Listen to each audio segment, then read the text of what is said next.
Right, it looks like we are live. Hopefully I won't get any feedback here. I better check my volume levels in case I do. And I think we're okay. All right. Well, thanks for stopping by here. And we're going to be talking with Swami from Malta de Montreal about one of the newer distilleries in Islay.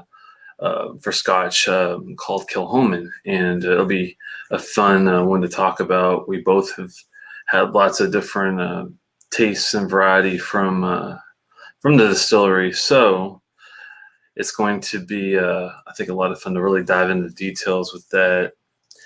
Sip, sip. Hey, Whiskey. Hey, Las Cos. Good to see you guys.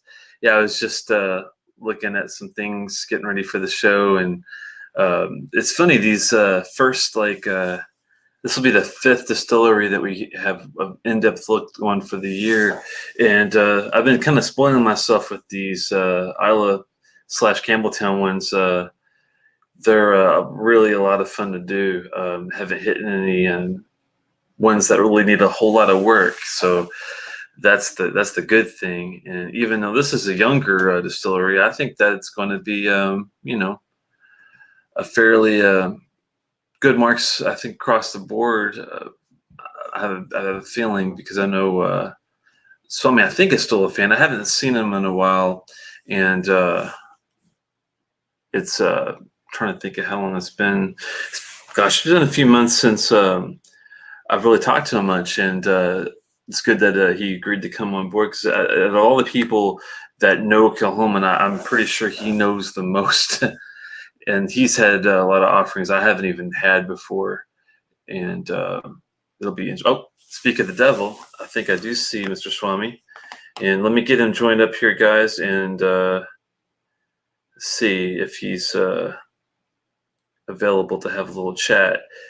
Hey, Chris, good to see you too. Hey, Swami, I think. Hey, man, how you doing, man? I'm good. I'm good. Yourself? Pretty decent. Sorry for the last minute setup. I'm so spoiled with this. Only thing I don't like about it is the 720p thing, but beggars can't be choosers, I guess. I'll turn the volume up. You have to say that again. I didn't hear you. I'm turning the volume up on my phone. Oh, you're fine now. Yeah, I think it was just covering it. Fine? Say again. You hear me fine? Yeah. There's no echo or shit? No, that sounds good. Sounds good. I'm gonna find it on. Just gonna find your page on YouTube so I can follow along with the comments. Gotcha. Hello, everyone. Hey, Chris. Good to see you, man. Lost Cause, Whiskey Ace. I was just telling them about how of all the people I think I've seen do reviews, especially with Kilchoman, you probably know the most about them. I'd say I know you've had a lot of ones I haven't even got a hold of, and I've had a few myself. I've also had the pleasure of interviewing Mr. Wills twice on my channel. Oh yeah, I was going to talk to you about him because I knew the name. I never really got to meet him or anything, but I was going to see what do you think about his style? Do you like the way that he runs the distillery as an independent, and the way that's been going? I mean, I don't see them doing a lot of wrong. Well, they're very successful, and they're growing. He's adding an addition to the Kilchoman distillery to double production. So yeah, it's amazing how I think it's been 120 something years since the last Islay distillery started up. I mean, I know we have Gartbreck now. We've seen some other ones starting to try to pop up. I forgot, what was the other one? Too, right? Askeg. Yeah, I guess it's Sager, Askeg. Isn't that like a Kalila rebottling distributor or something? I just like that name, Askeg. Hold on to him. I think that they're I love that they produce. Yes, they're no, actually you can't even say that they're young anymore, because There's the mainstay 10-year-old bourbon cask now that's out, and there's a 12-year-old sherry cask now that's out. So they're starting to come in with some regular additions now that are at higher age range. They've got a lot of 8-year-old product, a lot of 10-year-old now, and they're starting to come out with some 12s. So, it's getting there. I told you, wait a couple more years. They're 20 years in now. So another 5 years, you're going to start seeing some 15 and 18-year-olds out there. It's coming along. I can't imagine what a 15 and 18-year-old is going to be, and we'll get to that in this. Well, actually, we could start with age statements. I usually go taste consistency across that way, but we don't really have to do them in any particular order.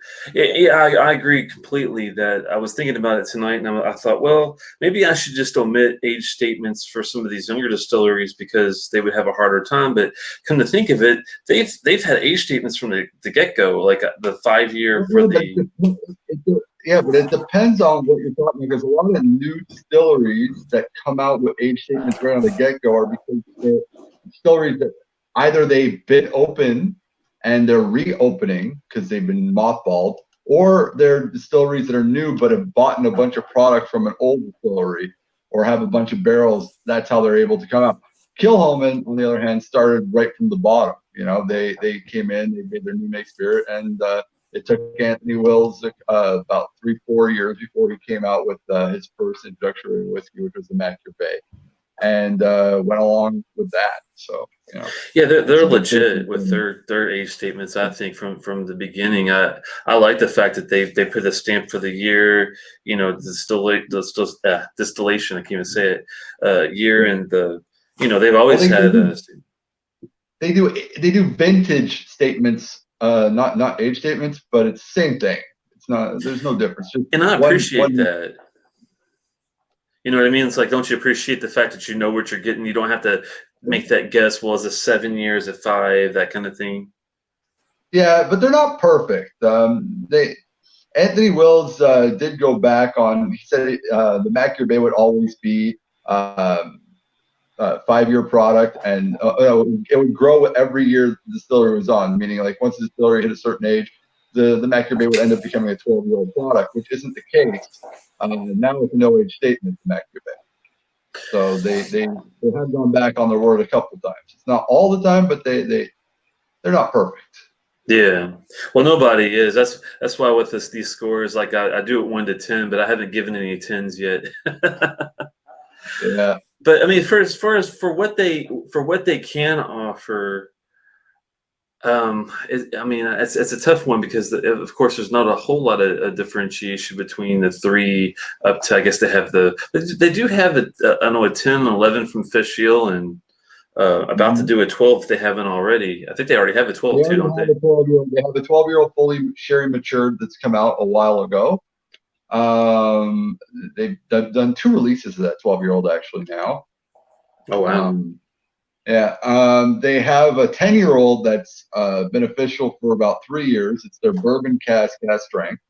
I've had the pleasure of owning a bottle of it, and I've also done a few tastings with Anthony Wills himself on a bottle of that bourbon casking, which is a very good bottle. My favorites that have come out from Kilchoman, I would have to say, to me, would be that 10-year-old bourbon casking, and as well as that PX Kilchoman, which I have in my bar, which I will take out soon. I'm opening the palate up a little bit first. I'm having a beer, and I'm actually gonna have a little something before I get into that PX. I don't blame you. I don't blame you. I was debating on what to start with, and I thought, well, let's just go for the fences. I poured a bit of. Oh, you already started with the Kilchoman? Yeah, I started with this new. I just picked it up today. I was thinking about starting with this first. That's a good one. I like the Murray. I think I've had that exact one. It's a fully bourbon aged cask strength, so I want to get the palate started with maybe a bourbon aged whiskey, and then move on to the Kilchoman peated stuff. But I just want to open up without peat. I hear you there. It's been a rough day, so I have to go all in. This is a bourbon, that bourbon cask I just picked up today from Country Vintner. I was surprised they had it there, and it's stamped as a 5-year, 2010 to 2015, single cask strength release. So I thought this would be a good pickup. But to start though, like you said, I don't want to go crazy too heavy on the peat. So I poured one of those port cask matured.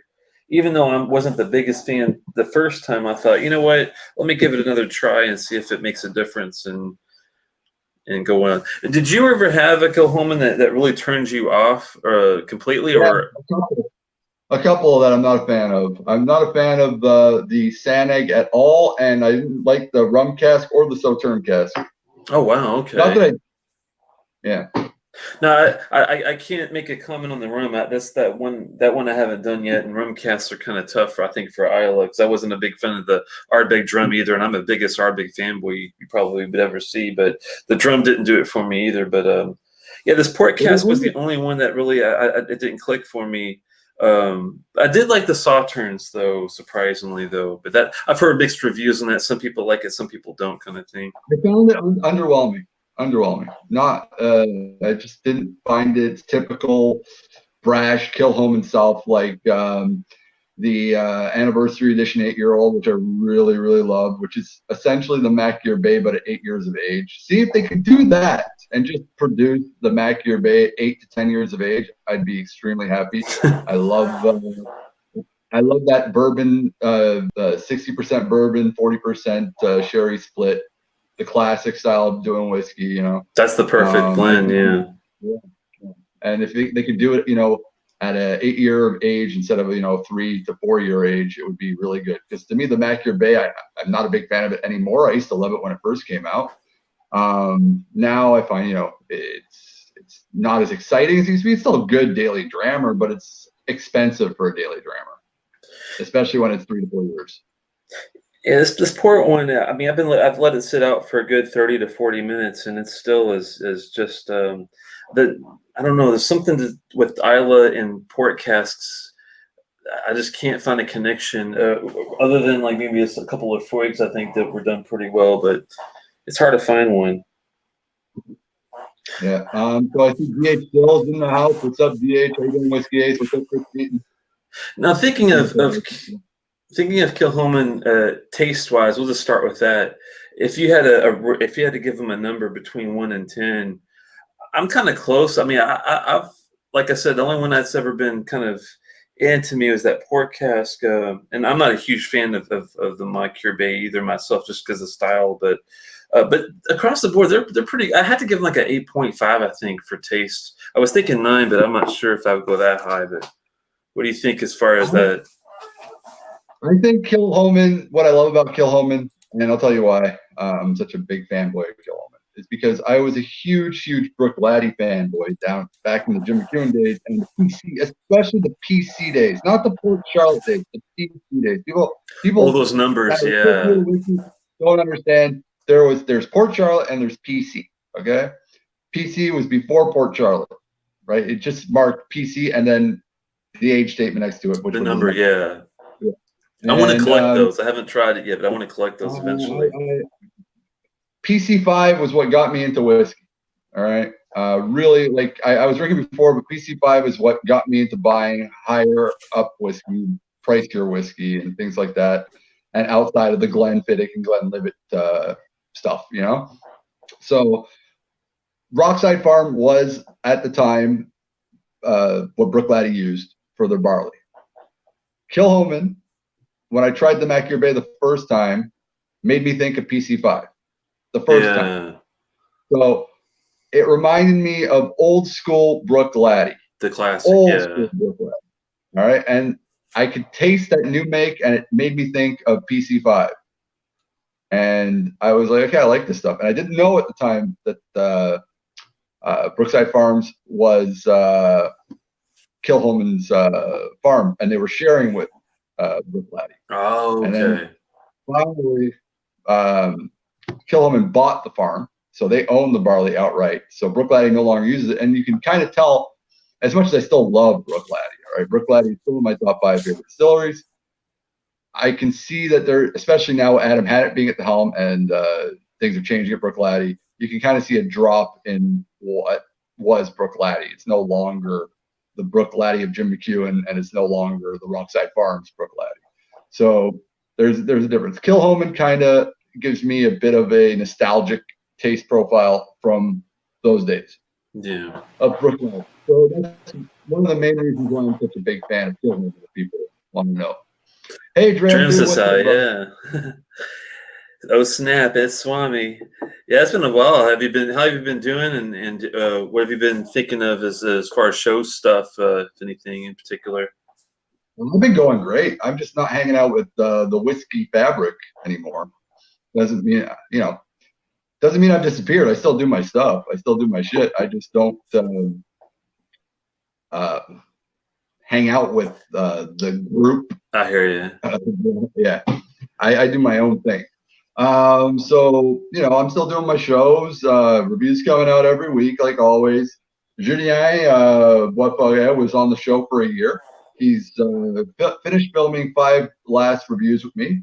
He's moving on. He's been a great co-host. I've loved them. We got 5 last reviews, 5 big reviews, by the way, coming out. Some really high-end, upscale product. Nice. He got a job in the industry, and everyone knows I don't do business with people in the industry. Not saying that me and him aren't friends anymore. We're still close. We're all good. All right. But it was bound to happen. The guy is probably the foremost knowledgeable whiskey expert, other than the fact he can't speak English very well, but still probably knows more in his little pinky than most of the reviewers out there know in their entire body. But he's got to move on. And I'm going to miss him. He'll still come in every once in a while as a special guest and do some stuff with me. But I'm going to go back to doing solo Swami reviews, as well as I'm going to be starting a secondary channel, which will be called Swami's Corner, which I will be not talking about whiskey. It'll just be, people love the Swami rants, and it's just going to be a channel about once a week. I'm going to do a bit of a podcast kind of style thing. Oh, nice. Where I just do a rant on a certain subject. So I'm going to be doing that independently on a different channel. So that's cool, though. I think it sounds like a fun deal. I'll have to. I'm guilty of not being able to look at a lot of different channels. Just keeping up with work and kids, and you know how it is at home. And doing this once a week, I'm lucky to be able to do this on the side in itself. Hey, dude, you know what I do for a living? I work in the restaurant industry, so I don't have very much time to do shit. I work mostly nights, so it's really hard for me. I don't really work the days. Well, I definitely appreciate your time looking at these. Let's go to consistency. I think, and I have had several bottles like Loch Gorm, and I've had a few of the. I'm gonna drink the Loch Gorm with you tonight. Oh, nice. I'm also gonna drink my favorite there, the PX Sherry. Oh, see, now you're making me feel bad. That's the only one I haven't had. Well, that's the one that you should have had to begin with, because that's their epic statement of all. Nothing goes better with PX, because PX Sherry is so overwhelming, it takes over a whiskey. The best thing you do with PX Sherry is mix it with a heavily peated whiskey. It's the best way. It's the only way to drown out that over diabetic sugary note, is to mix it in with some peat, and it works wonders. Like it marries so well with peat. I don't know what it is about PX, but when it gets onto peat, it works. It That's works true. So much better than Oloroso. Because Loch Gorm is a fully Oloroso sherry matured whiskey. 100% fully. Right. A lot of people think it's fully matured in Oloroso sherry casking. You can hardly taste the sherry on Loch Gorm. I find it's there, but it comes up more of a sour note. Yeah, it's real subtle too. Yeah. Whereas this, because it's two really aggressive profiles coming together, PX and peat. They fight each other, and they both want their center stage, and they both get it at the same time, and it's really wonderful how that works. But when you say they're as far as the distillery across the board, they're pretty consistent. Like I've never really had a bad bottle or two from having another Loch Gorm or another Seneg or another whatever.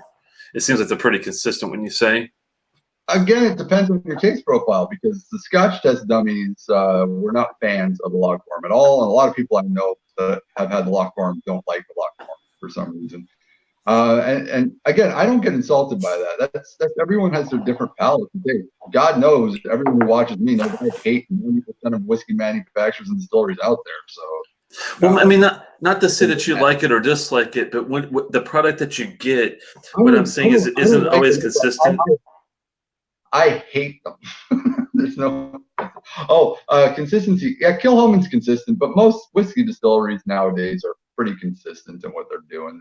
They've got the master distillers out there know what they're doing. It's no longer like 20. It's not even 10 years ago. They all know what they're doing. Well, isn't there a few that you're kind of like, you get a bottle and you're like, well, that was great, you know, but I've had a couple that were really off or you know, have some sort of issue with maybe cork taint or something.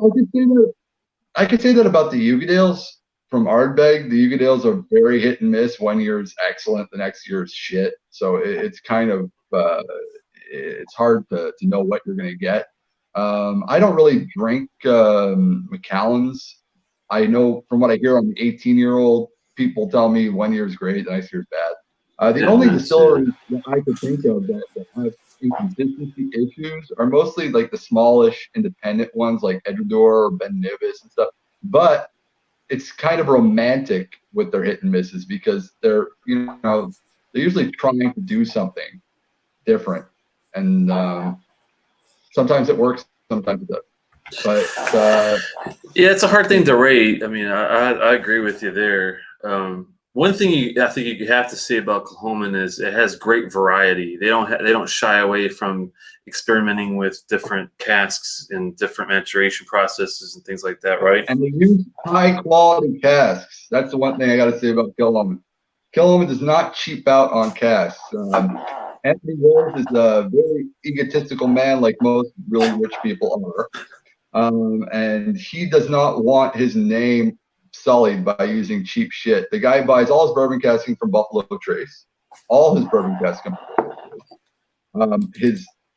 When he puts in European oak, it's European oak. It's not some Macallan's bullshit spiced oak crap, you know. Like he's getting the real deal. When it's Madeira cask, it's the high end Madeira cask. When it's the cognac casking, it's the limousine casks. It's the rum casking. I think it's rum casking he was getting from, if I can remember, he was working with Grant's distillery, and he was getting their rum cask from Grant's and stuff like that. So we did the rum casking. I think the high quality products will help a lot with the consistency. I think that is why they're more consistent than other ones, if you think about it.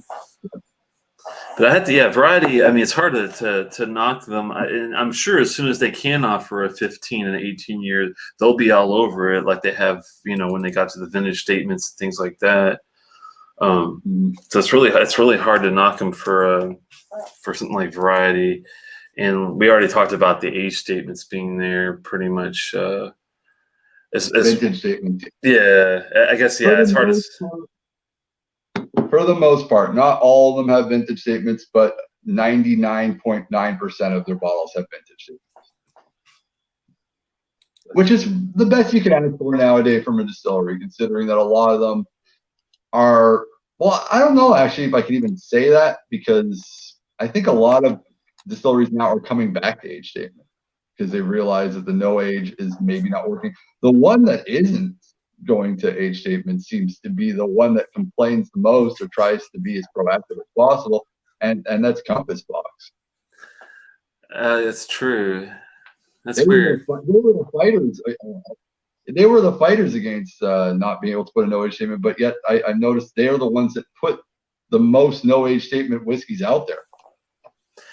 Yeah, the blends are a whole nother. Yeah, I mean, it's kind of hard to do a really good blend with different years and everything if you're not going to have the age. That's a tough one. But I know what you mean. You're right about that. Yeah, the port's okay, but it just didn't really hit me in a good way as far as I don't know. I mean, the dryness maybe. I'm not ready for the dryness maybe on some of these port casks, especially in Islay. I'm a fan of port cask whiskey. I'm not a big fan of Sauterne cask whiskey, I've noticed. But I think it's just me. I think I'm the opposite of you with the Sauternes. I'm more of Sauternes guy, but not a port cask guy because of the dryness factor, maybe. But it's weird because I love the sweet dram, and they tend to be on the more sweeter end, but there are a lot of like bitter / savory aspects to it too that balance it.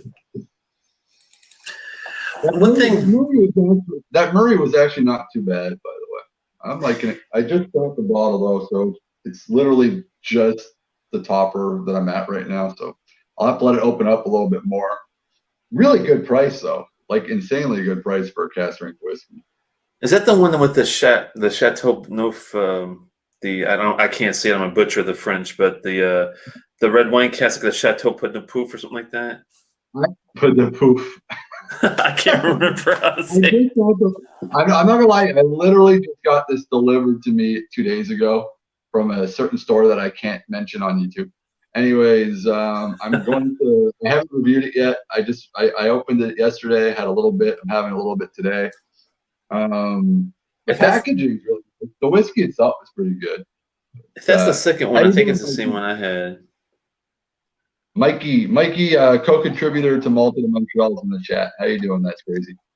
Hey, crazy. How you doing, man? What you guys drinking? I'm just curious because no one said anything about what they're actually drinking tonight. Yeah, that was a quick sipper. I poured a little bit of that bourbon cask earlier, but I also have. Have you had a chance to try the STR? What's the STR? It's the now I have to remember it. It's the charred. The charred. What's the name of it? I don't speak in abbreviations. I'm not a 17-year-old. Well, sadly that's what they call the cask. It's give me 1 second. I'll bring it up. It's one of the newer ones. It just came out, I think, this year. It rates really well. It's 50%. It's a red wine hogshead casks, and it's shaving, toasting, and recharring of those hogshead casks. That's where the STR comes from.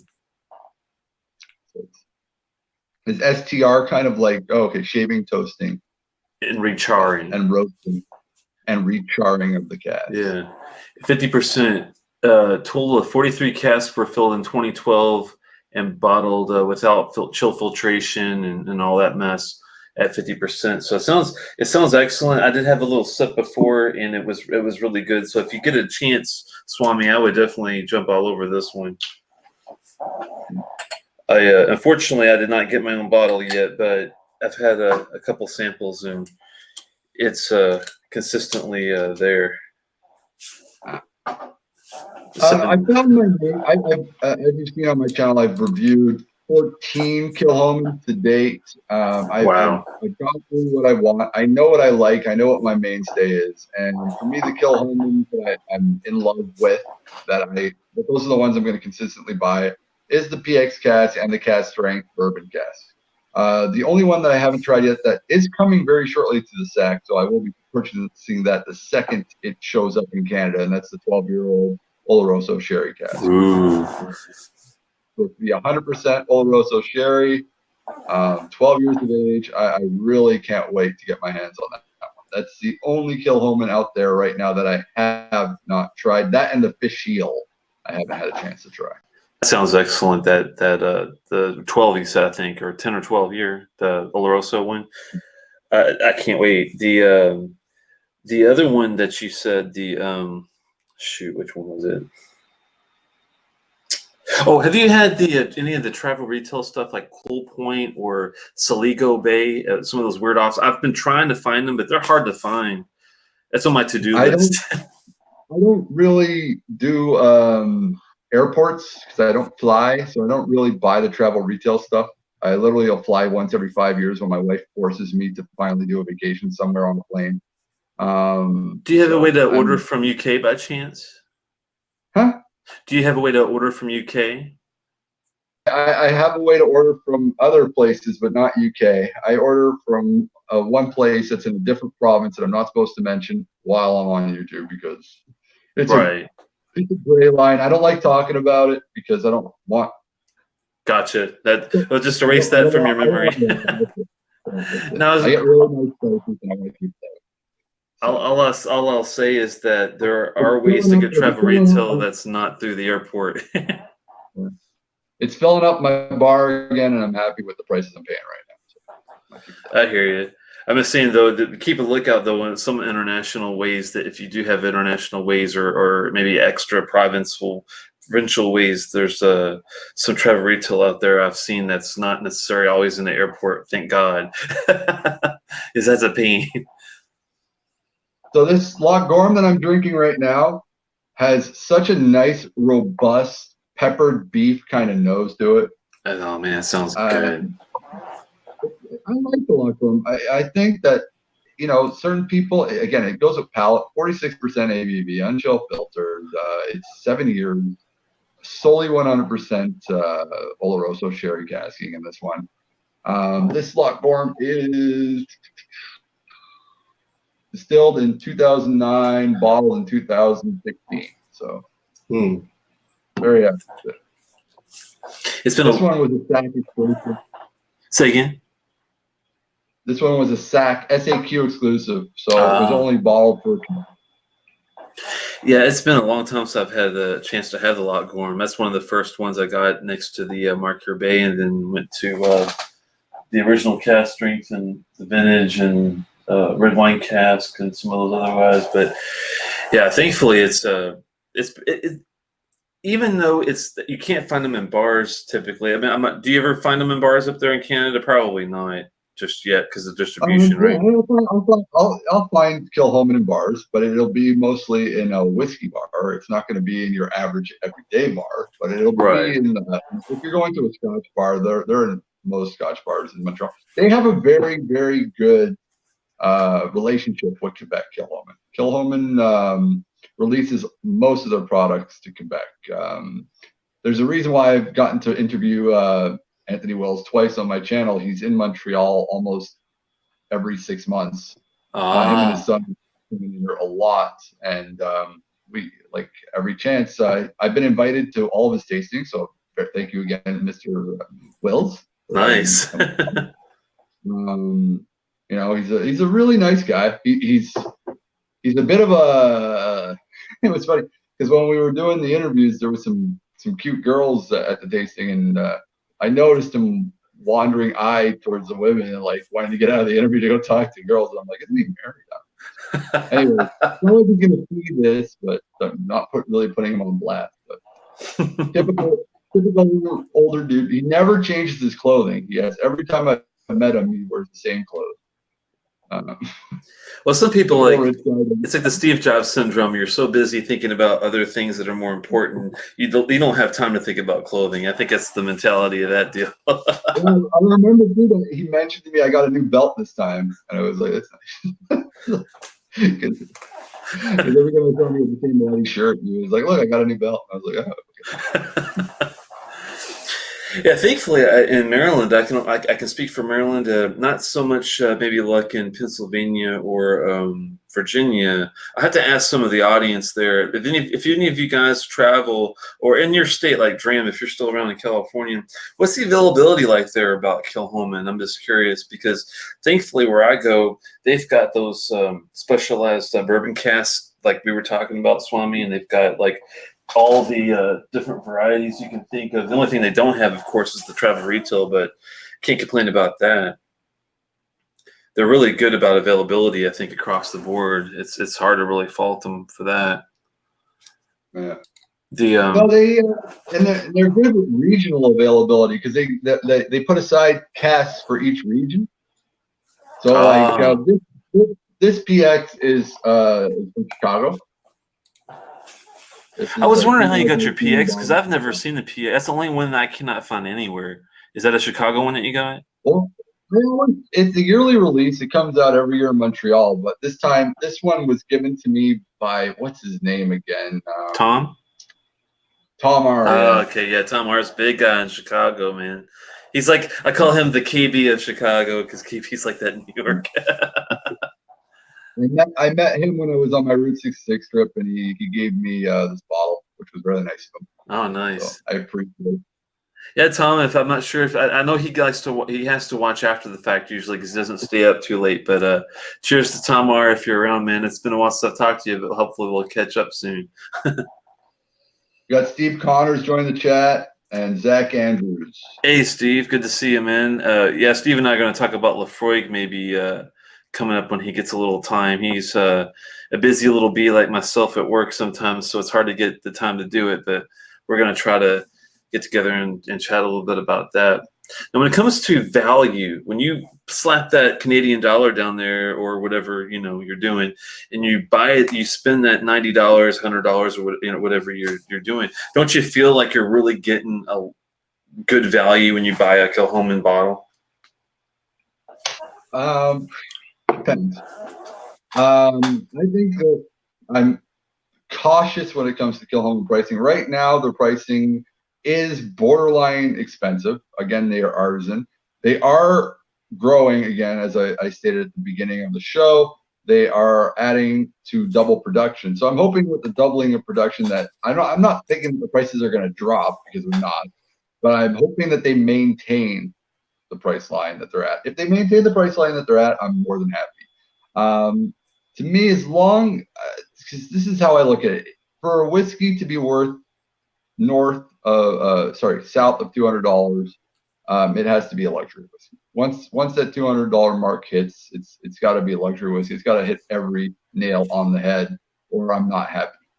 Yeah. Anything under 200, and this is weird because 5 years ago I would never said 200. Like 150 would have been my limit, but now it's 200. I'm the same way. So under $200, it can miss a couple of nails, but it's got to be at least 80% there. Under 100, as long as it's a satisfying dram, I don't really care that much. Kilchoman, most of their bottles are between 100 to 180.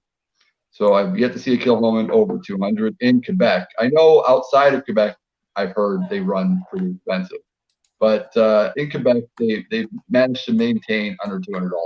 So I'm pretty good with that. I'm just looking up the Canadian US dollar exchange rate. So it's about 75 cents to the dollar. I was just trying to see. So, like, if mine, the Canadian dollar is doing pretty good right now. So it's it's been between 80 to 75 cents on the US dollar for the past couple of months. So I'm trying to think what a usual price for the Loch Gorm or the their usual price I think is around 90 to I'll say 90 US dollars probably, and that I'm just trying to make sure. The Loch Gorm is 120. The Loch Gorm is at 120 in Quebec.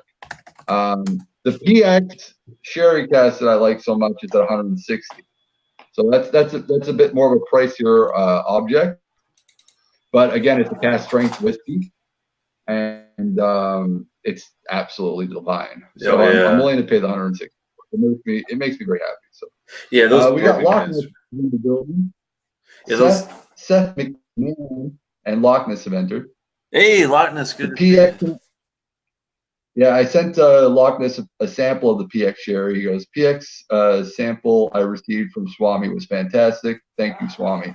Nice, lucky bastard. I gotta get my hands on that stuff because I love PX sherry with peat, like you were saying, Swami. It's like the perfect blend. Send me your address through Facebook, and I'll send you a sample. I still have enough that I can send you a sample. I'm gonna buy a new bottle anyways eventually. And so, I'll try to do some salsa on the side with something or other on the return. Yeah. Just send it with some macaroni or something that shakes in the package. Exactly. Everyone does. And fill the sample to the brim. Yeah. Don't cheap out so it doesn't slosh. Yeah, no, I'm thankfully I'm well versed with the salsa thing by now. I've tried everything from beeswax to Ziploc bags and all sorts of crazy stuff. So. Yeah. Well, I send samples to Scott in the States all the time, and he gets them every single time. So. But you're dead on with that. $120 Canadian is about 90 American. So thankfully the exchange rate's about the same. You're not like overpaying in one region versus another, at least on the East Coast, it looks like. Hey, Dram, I saw you was still working there. Let me know what your prices for Kilchoman are there in California. I'm just curious if you guys, because California is one of those weird states where I've seen lots of prices really low in certain brands, but of course in other brands it's just like a skyrocket premium price. So kind of like Glendronach here is a premium price compared to Glendronach is really, really reasonably priced in Quebec, and I noticed that when I went to the States. It makes me laugh, like, because the Glendronach prices in the States are the same, if not more in some cases, even before the exchange rate. I saw the Glendronach 21 Parliament in Kansas City for $260, and I was like, that's American. We pay $208 Canadian for it in Quebec. Wow. So I was like, that's like with the exchange rate, that's like $300 for a Parliament. That was mentally priced. Yeah, same thing happened with the Allardyce here. The Allardyce was 180 when I saw it in Kansas, and it sells for 160 Canadian here. So, yeah, here it's like 189-ish, 190, and like 220, 212 to 220 for the Parliament in I'm Maryland. not a collector, but I'm not a collector. Everyone knows I fucking hate collectors, all right? No offense. All you guys watching right now, if you're collectors, I don't hate you as a person, but you're fucking up my drinking habit. If I were a collector, I'd be buying up Allardyce because that's about to go off the shelf. And knowing the bitch that is the master distiller at Brown Foreman Glendronach now, the good old RB. Don't be too mean to RB now. Come on.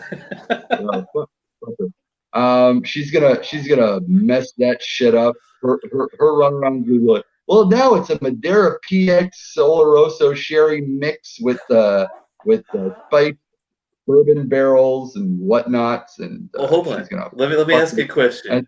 Did her? It's going to be a 43% ABV.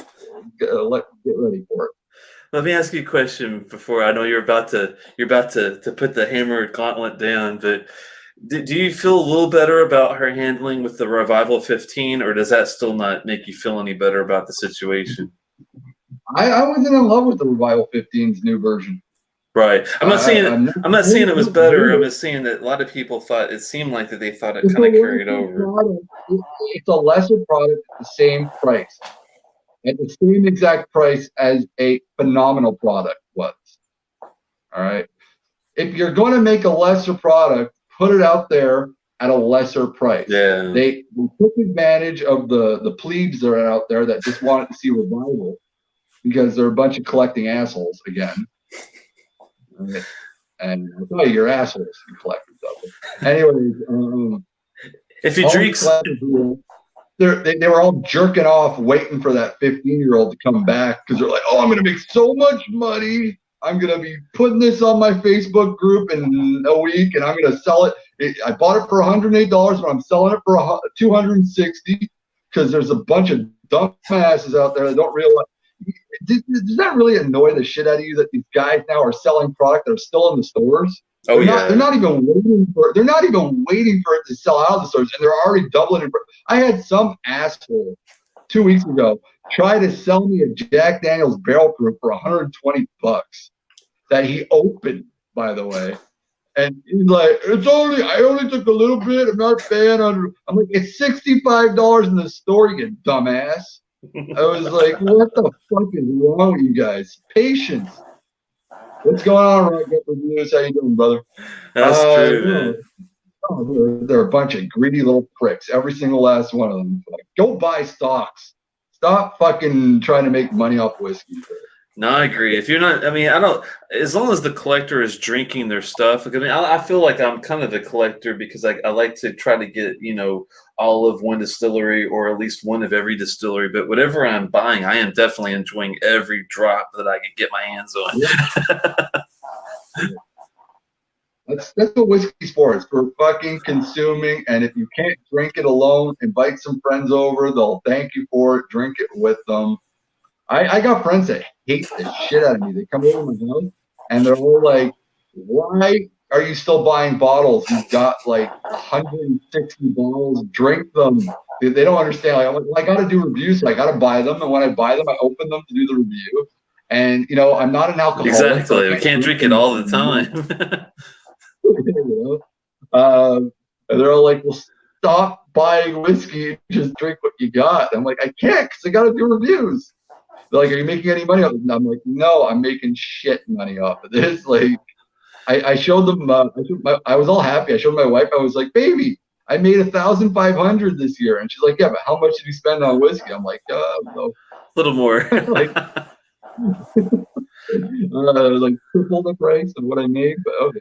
They make it so hard, man. It seems like as soon as I think I'm doing okay and I'm building up momentum, YouTube decides to change their whole freaking infrastructure, and that's when I'm kind of like, I'm just done. I'm just gonna have fun with it and fuck the rest, you know. Yeah, Steve Connor makes a good point. I'm more talking about the flippers than the collectors. Yeah. Yeah, He's right. Whatever. I just kind of lump them all together. I've got a very good friend who's a collector, Rob Whisky the Sixth. Me and him are very close, and he's a collector, and I respect him. Same with Daniel Whiskey Throttle. He's a collector. I respect him. But they're not online trying to fucking sell their wares. Yeah, gouge that shit. Fuck that. Good to see you, Dram, on the prices. 66 for the Moncure, 124 for the red wine. A little high on the red wine, but probably about right actually. 99 for the Isla, STR 120, Sinag 69, 99 for the Lockhorn. That seems about right. I like the red wine. I was good on the red wine. I wasn't in love with the red wine. I found it was a little pricey for what it was. 46%, or if they would have put it at 10%, I would have been happy. Even though 46 is good, it's a good ABV. Okay, it's a good ABV. But I want a cask strength. If you're gonna put it at that price, it's gotta be cask. I can't argue with you on that, but I adored the marriage of that red wine cask with the peat and the smoke, and man, I next to the original cask strength, man, those were like my two favorites. I think, were the red wine / original cask strength. Dude, this is like smoked raspberries. It's so fucking good. That sounds good. Which one is that again? This is the PX Sherry. Man, you're rubbing it in. I don't dilute this motherfucker at all. I drink it the way it is neat. It's beautifully done. Yeah, I haven't added any water to any of these tonight, matter of fact, because they just taste perfect out of the gate. That's why I love their even at this beefy 60.4 bourbon single cask, man. It's beefy, but it's an easy sip. I mean, it can handle a couple drops, but if it doesn't need it, why taint it, really? Oh, yeah. You're okay if I swear, right? You're not monetized. So no, I'm not.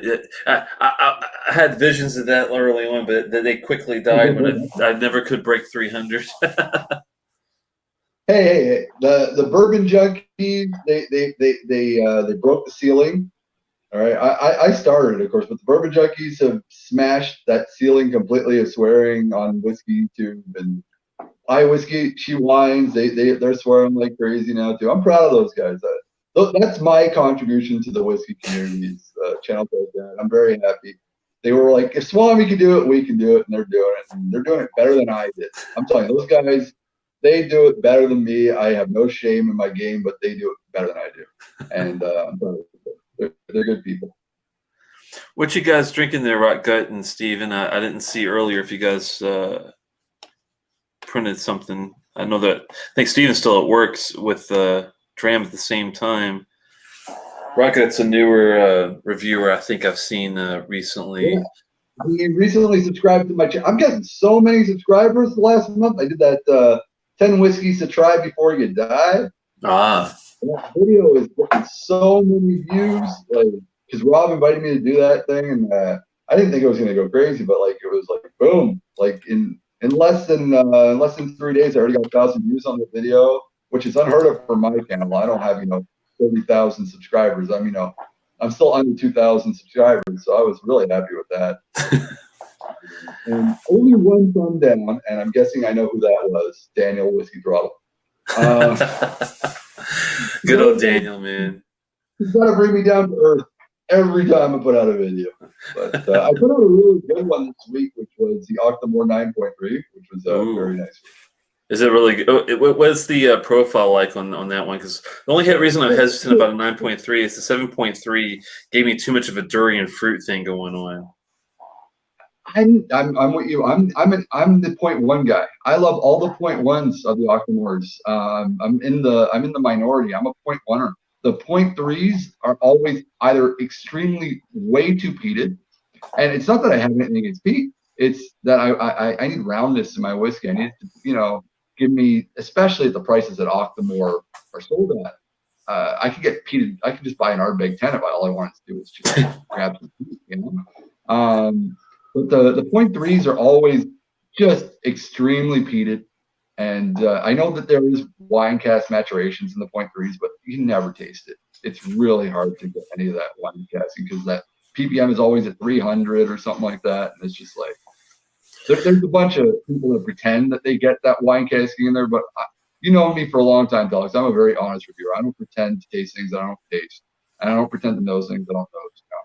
I'm not sniffing an Octomore 7.3 and pretending that I'm smelling strawberries and vanilla and shit. I'm like, it's peat.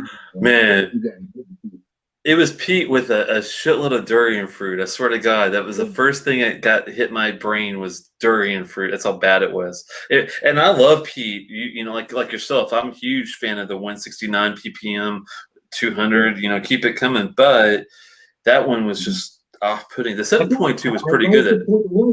The point ones, you're just getting that natural bourbon casking, that lemongrass, that vanilla note, that it's there and it's rounded out with that peat and it's nice and you get some of that sweetness off of there. And I'm liking it. I'm not the biggest solely bourbon cast whiskey lover. That's more Food Quake territory. He loves that straight bourbon cast, that classic kind of whiskey. I won't lie, I get bored of straight bourbon cast whiskeys. There are a few out there, like this bad boy right here. It's just. And don't forget the 7.2 is pretty good too. The French Syrah was actually pretty decent. This is 25 years of age. This is a Glenallachie independent bottling, 1992. Nice. It's from first edition. It's 100% bourbon matured, cast strength, Glenallachie 25-year-old. They do a good job with bourbon casks. I love their 18. Oh, they're really good. But it's not always like that. A lot of times bourbon casting to me is pretty boring. But yeah, I was afraid when I spent this one was around 120, I think, for this single cast strength release bourbon cast, but it's not like too one dimensional. It actually has a lot of good stuff in it. That's a 10-year-old, right? Check the vintage statement. I think it's 10 years. No, this is only 5. This is actually a 2015 to 2010. Okay, that's an old bottle. It's still really well done. That bottle right now, if you buy the last 2 years, it's 10 years of age now. Ah. Should have waited. I had a bottle. I finished it. I reviewed it on my channel. I'll check it out. Yeah, go check it out. Go into my playlist, go to Kilchoman, and you can check out all my Kilchoman reviews. I still want to review this one. I haven't reviewed this PX one, which will be coming up shortly. I'm getting to the halfway mark, so. It looks like you enjoyed that one for sure. Well, I've had it for a while now. It's been a year. Good to see a trooper. Trooper's down there in Louisiana. He's on an oil rig, probably. Telex Dark Storm. Yeah, we were talking about that last week. Being a little bit different because it's the travel retail version, but it is better than the standard Storm by far. Smokier. Can't remember if that's. I'm just gonna grab a beer. I'll be right back. I'm getting a beer. Sure, no problem, man. How are you doing down there, Trooper? What you sipping? Is that what you're sipping? Is the Dark Storm? You lucky bastard? Because I don't have that, and I haven't had that in ages. It was like some sort of sample run last time I had it. Hey, picked up a Hazelburn 10 today for $30 a bottle. Hazelburn 10 for $30. Damn, that's what is there a cask for that 10? Is it a standard 10? I know it's unpeated, but is it bourbon? Is it sherried at all? Is it Oloroso, et cetera? Let me know what it is. That's $30 is pretty cheap. That's the weird thing about Wichita, where the Scotch test dummies are from, down in the Midwest. Man, some of their prices are ultra cheap. It seems like comparatively.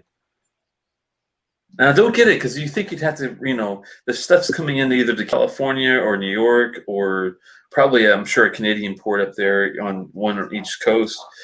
But once it comes in, it has to go to the middle of the country. You think it would cost more to get it there and to charge people than I guess the East and West Coasters are willing to pay more, and that's why they charge us more. I don't know. When I was in Oklahoma, I found the prices pretty high. Oh, really?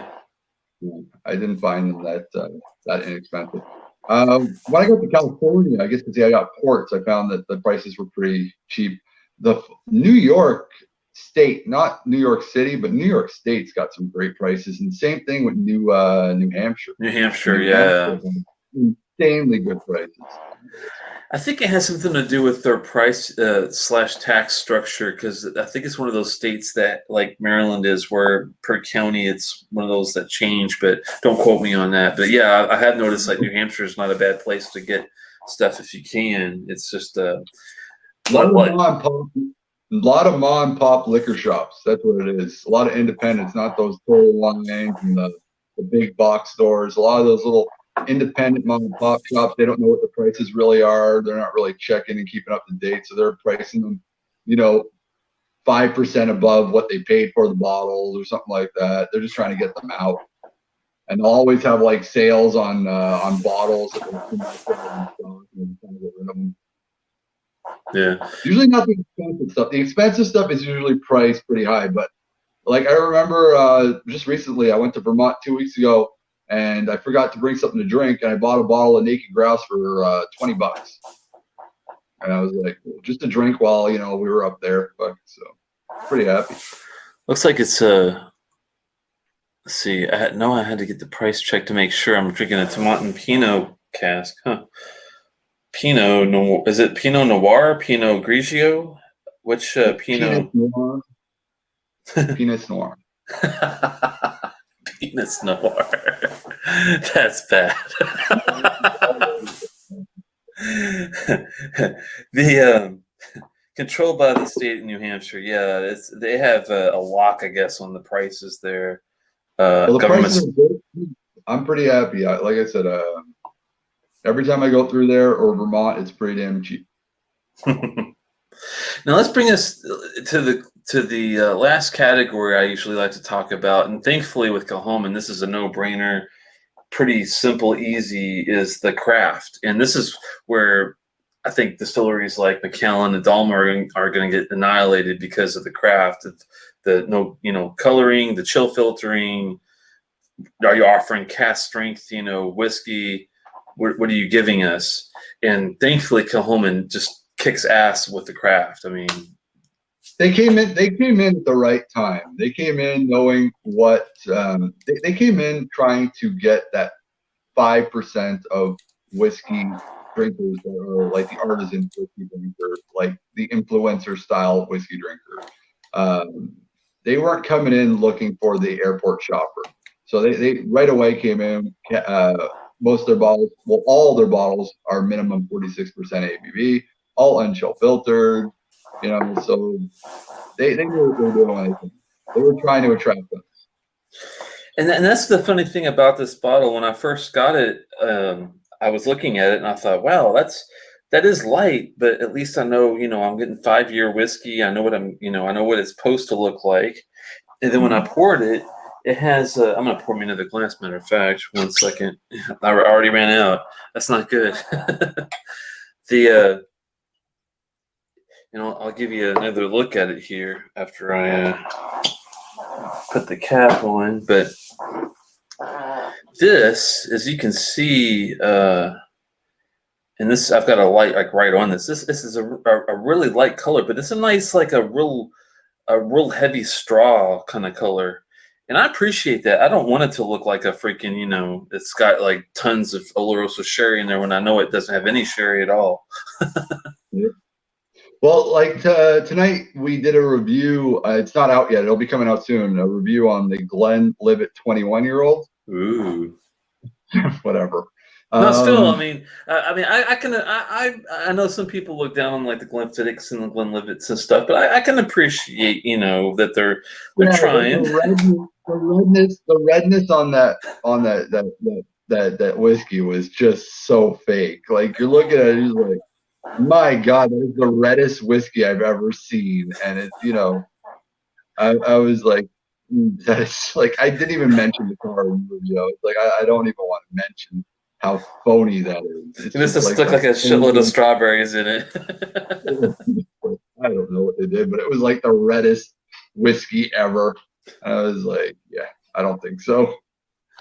Oh man, because I mean, when you pour a young in 5 to 7, 8 year whiskey, and you know it's a bourbon cask, isn't this what you expect it to look like? No matter if it was even 12 or 14 years, maybe slightly darker, but Yeah.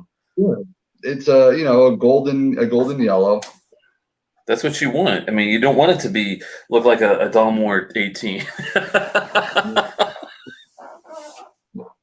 I'm going to be doing a top 10 list of whiskeys you should never try before you die. And Dalmore will definitely be on there.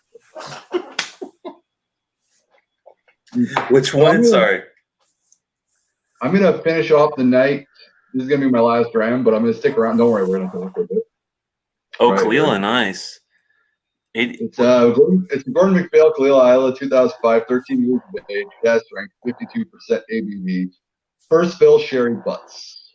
Ooh, that sounds first fill sherry butts, man. That's like ideal with Kalila. That sounds really damn good, actually. If it's got some maritime notes in there. Well, this was a gift. Rob Whiskey in the Six gave me this bottle. Thank you, Rob. So drink this up. You get a lot of maritime stuff on that. Let me know if you get like some seashelly, earthy kind of tones with the salt in there too. But if it marries well with the sherry, man, that's got to be ideal, I bet. Yeah, I'm a fan. I'm not. I'll be honest with you. I'm okay with the Springbank like Bourbonwood 14. It's a bit one-dimensional for me usually with these bourbon casks, but this one has got something else that gives it a different dimension. I'm trying to put my finger on it. It's got to have something to do with the barley, I'm thinking. I don't know. Well, the Rockside Farms barley is what I'm in love with. I've told you that on 15 times now. The Rockside Farms barley, their new make spirit. Have you had a chance to try the Kilchoman new make spirit? Which offering would it appear in? Do you know? It wouldn't make an offering on it. You'd have to go to a tasting probably to try it out. No, I haven't got it yet. I've had the luxury of trying their new make a few times, and it's spot on, beautifully done. And you can really tell where Kilchoman's taste profile comes from when you're drinking it, because you can taste it every time you drink it. Yeah, you were dead on with the Port Charlotte Classic taste. Having this taste, I can definitely taste the Classic PC 10 and up. With this, it's got the same profile, the same brightness. It's like an effervescence that you can't get anywhere else. Any real Brook Laddie fan should love Kilchoman. It's pretty obvious. Like if you like Brook Laddie, you'll love Kilchoman. That's a good one, Trooper. Definitely, I don't think you can go wrong with the Springbank 12 cast strength. For $100, if you can find it for about 100, 110 American at the very tippy top, I wouldn't pay more than that. But I think it's a good whiskey. That is some beautiful, beautiful whiskey right there. I'm not even going to take a sip of beer. But do you like the Springbank 12 cast strength too, don't you, Swami? Do I like the Springbank 12? Of course I like the Springbank cast strength. Who doesn't like the Springbank cast? I have yet to see a single person come out and say they don't like the Springbank cast strength 12. You might be surprised that the people can't handle like maybe a little bit of that leathery Dunnage warehouse funk kind of thing going. You know, I mean, even if someone doesn't like the Springbank cast strength, they would never admit to not liking it because they feel like they get shunned by everyone. That's true. I'm not going to say anything at all. It's great. That's it. That's a distillery that I haven't done in ages. I got to get back to. I used to have a whole wall of Springbank up there. I got to get back to Springbank, but I'm thinking of maybe investing in the 18. Do you like the 18 as far as like the high end stuff? Don't buy the 18. It sucks. What would you go into instead? I would get the 15-year-old, which is a wonderful, fully 100% Oloroso sherry, matured Springbank, beautifully done. I would skip to the 21-year-old port cask, which you don't like port casks, though. Well, but it's Campbelltown. If it's not Isla, I think it might be pulled off because I do like. I have had a I don't know if it's one Scotia or something else, but another Campbelltownish type of port that was decent. I'm trying to remember what it was, but that 18-year-old Springbank is literally so overpriced and so not very good at all. It's not that it's bad; it's nothing. It's literally nothing when it comes to whiskey. It's so boring. It is like one of the most boring whiskeys I ever spent above $200 on. wow. And it was literally the saddest. I remember how sad I was when I drank it. I was just like, why is this so bad? And are you sure it was that one, not the 15? I ended up trading it to That's Crazy for a Brook Laddie Classic. Wow. Are you sure it wasn't the 15? And because I thought the reverse was the 15-18 thing. No, the 15 is good, man. Oh, okay. Is a very good whiskey, especially this year's the 2019 that came out this year. Fucking gorgeous whiskey, really good, really good. The 15 is beautiful. That 18-year-old is overpriced garbage, just garbage. Wow. I don't know what it was about it, but actually I do. A lot of whiskeys peak at a certain age, but then the 21-year-old port cask is so good. So you wonder why the 21-year-old port cask is so good and the 18-year-old is so mediocre. I do have, it's long dead and gone, unfortunately. I do have a Springbank 19 port cask because one of my first higher end whiskeys that I invested in, it was $290, I think, at the time. But really, 19-year-old, I heard good things about. I've heard good things about that 19-year-old. It was really good.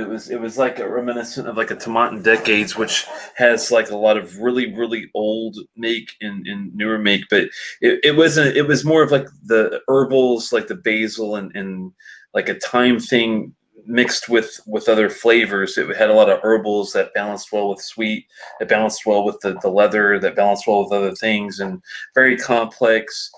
Really nice finish, a long finish that wasn't overly dry. And that's, to me, I think port casks are tough when they're overly dry. If it's like I'm not sure how they made it like elongated the finish, but it was so much better than usual. You know what I mean? I'm a big fan of port casks. So like I told you, it's a Sauternes cask that I'm not huge on. I like cognac cask rums, cognac cask whiskey, so when you do cask whiskey, not so much. Have you seen this new Armagnac thing going on? I think it's like called Armagnac or yeah, Armagnac it's like cognac, but it has fucking what the hell is it called? It's got like aspartame or something in it. I don't know what it is, but it literally gives you the worst hangovers ever, but it tastes really great. It's like like a tannin thing, maybe. It's like drunk pears. It's so good. That's one thing I've heard is like the newest click thing that people are trying to use to make casks. Like rum was back last year. Now the new thing is going to be like this Armagnac cask thing. You might see a lot of whiskeys that have that, which I'm not sure if it's going to work or not. But it'll be interesting, I guess, to see. Yeah, whiskey has jumped the shark. Most wants to know if you'd rather have the Talisker 18 instead of the Springbank 18. Oh yeah, I take the Talisker 18 any day of the week over that Springbank 18. I couldn't hear you say that again. I will take the Talisker 18 over the Springbank 18 any day of the week. Gotcha. I'm not surprised because that Springbank 18 is pretty special. I mean, it's with the floral notes that I get off that one with that Springbank 10 power, it's a really nice, mixture that make that complexity. I said I would take the Talisker 18 over the Springbank. That's what I meant. Like the Talisker 18's got a lot of florals, and I'm not surprised, even though I haven't had the 18 yet. But the Talisker 18 is so good that it's hard to. I would take a Glenfiddich 18 over the Springbank 18. Wow, that's pretty bad. No offense to Glenfiddich, but I've had some decent Glenfiddich taste, but yeah, I mean that's that there's no comparison usually with Springbank when it comes to higher age or Talisker for that matter. I always speak the truth, all right? I don't try to sugarcoat shit, and everyone, like, I know all of you guys out there are big, huge Springbank fanatics now because of all the influencers out there. But Springbank 18 just sucks. All right, Mike, that's crazy. Has the bottle of the 18-year-old at his house because I gave it to him. I literally gave it to him. He gave me a Laddie Classic. Laddie Classic, tastes like nothing. And Now I you're gave just it to talking him. silly, he says. Yeah, we can talk all he wants. He just wants to pretend he won that trade, but he didn't. He's stuck with that bullshit in his house now.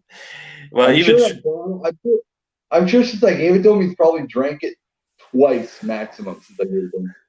even Trooper is like, damn, Swami, that's pretty bad to recommend Glenfiddich 18 over the Talisker 18. I mean, I'm sorry, the Springbank 18.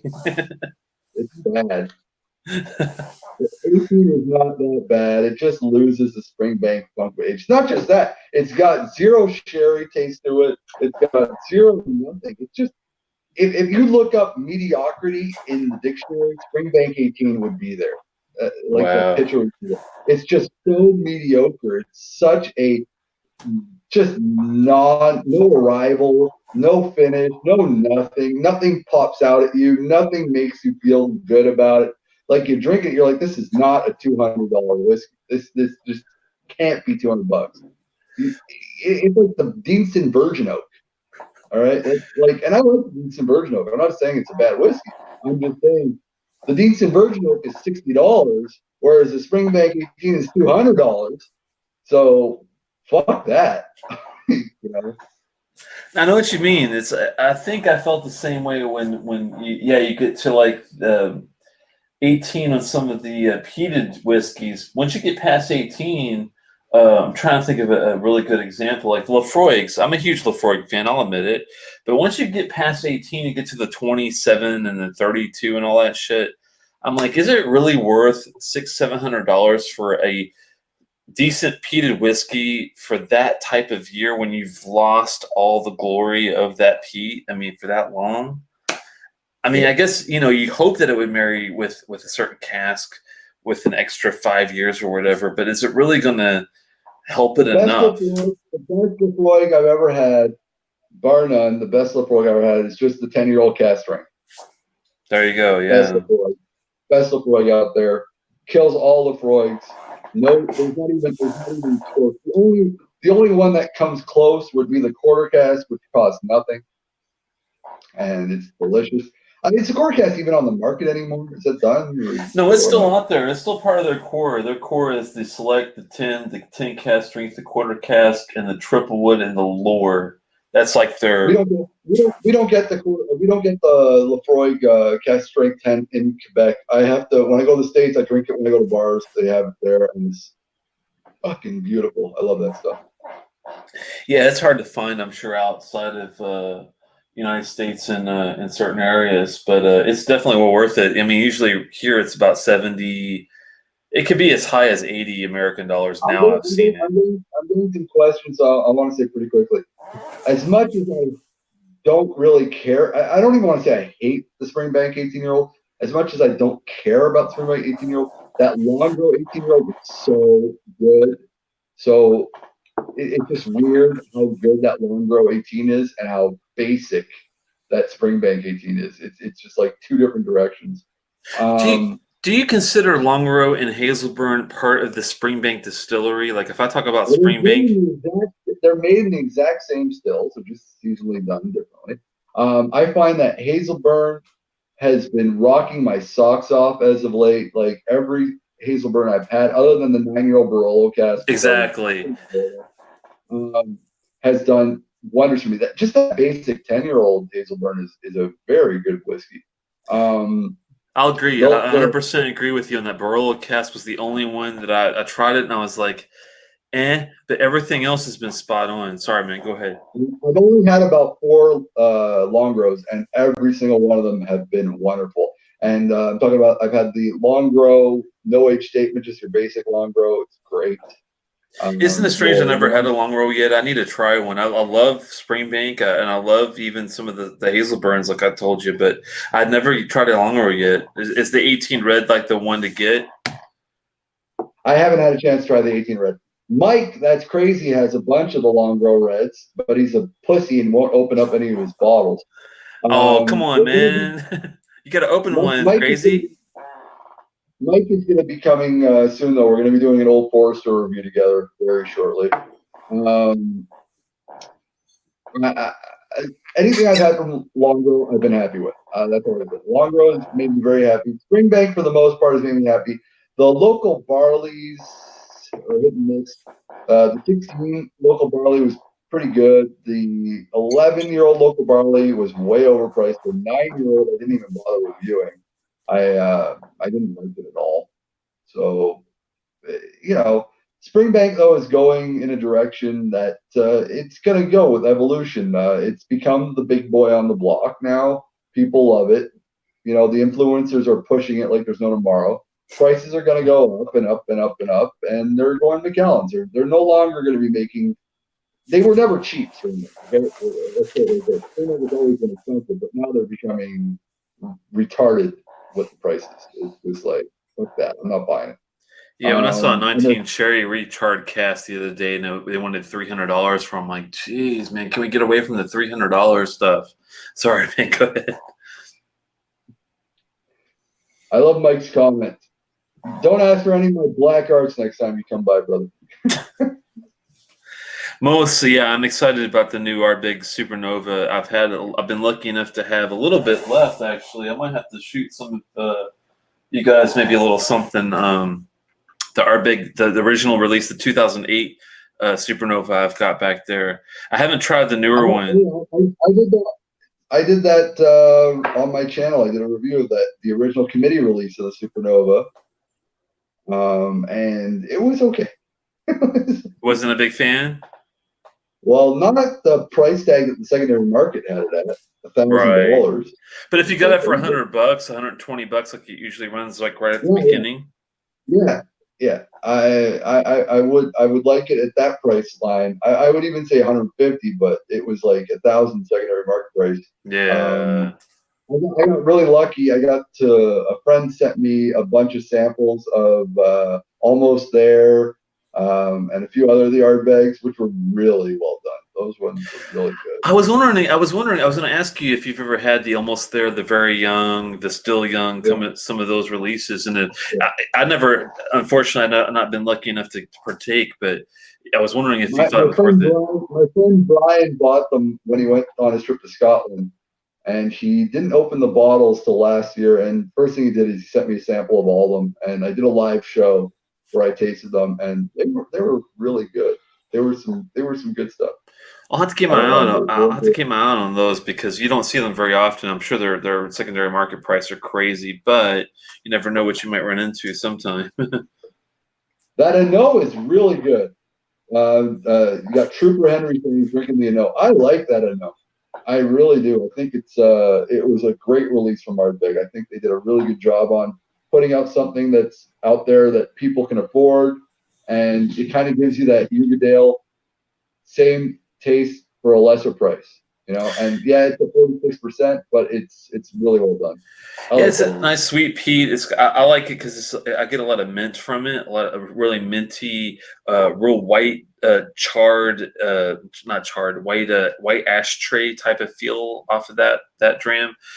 For $60, $50, whatever you could find it at. I mean, it's pretty well done for a sweet. You got to be in the mood for a sweet dram, I think, on that one. Minty, Mm-hmm. But it's funny because I think that's why you see some guys. I know Aquavite wasn't a huge fan of it, but I think it's the ones that if you lean towards more of a savory dram, of course might not be a fan. But if you have a sweet tooth like I do, you're probably going to fall in love with it like I did. I don't listen to people that are marketers in real life. So I don't really care what they think. No, I hear you. It's excuse me. That's why I don't blame you for when you were talking about your friend that you were doing reviews with, and all of a sudden he's joining a some sort of system. It's He's, like, he's you know, he's a very good guy. He's a very good guy. It's not anything against him. I need to keep my channel clean like Purell. All right. I don't want any non-independent thought on my channel. It's the number one rule I made for myself when I started this thing 5 years ago, is that I refuse to have any industry meddle in my reviews. same here. I haven't accepted any bottles from any distillery. Everything that you see here, I pay with my own money as far as bottles are concerned. And the samples that I get are from fellows like yourself and salsa viewers, and, you know, no pressure. I've made it very abundantly honest and clear. I did go through a small patch where I was accepting bottles at the beginning because it was exciting and it was fun to have these. And then I realized what they were doing. It was like literally trying to buy me. I can't blame you. Yeah, it's kind of tough. I told them literally, if you guys want to buy me, then fly me with cash. If not, fuck off.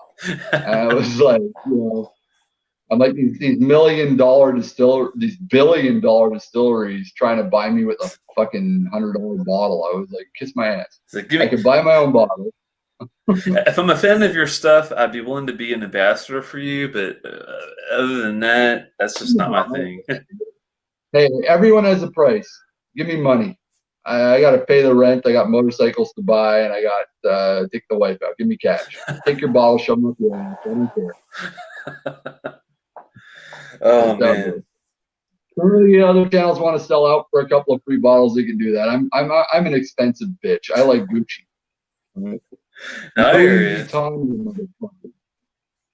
Is there any distillery, Swami, that you have not taken a closer look at that you're excited to take a closer look at? Is there been any newer ones that caught your fancy? Like for me, Elisa Bay was one that I had an inaugural release of, and I was like, they actually have a little something promising here that might be better in the future. What do you think about that kind of stuff?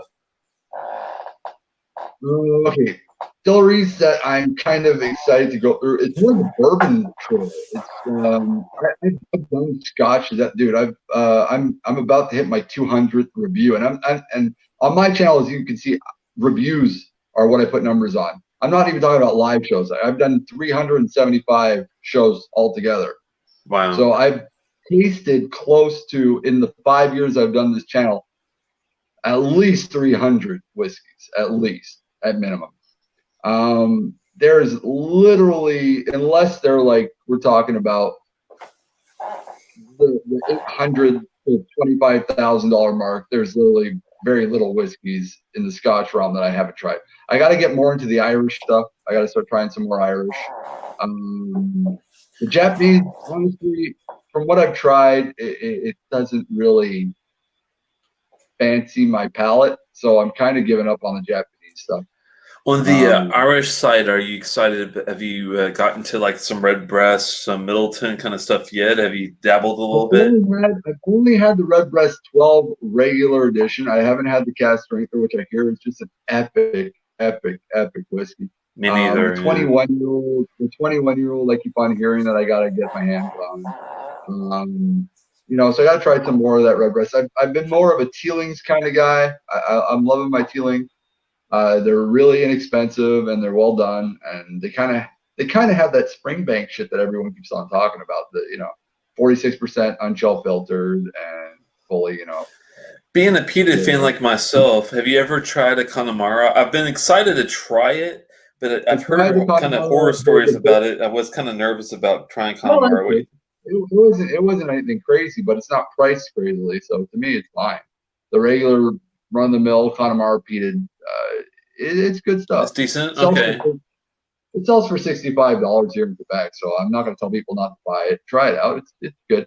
It's a triple distilled peated whiskey, so it's like delicate yet peated. So, do you think Middleton is kind of like the Macallan of Irish whiskey, where the price is kind of like one of those things that you have to be careful with, or what do you think about Middleton?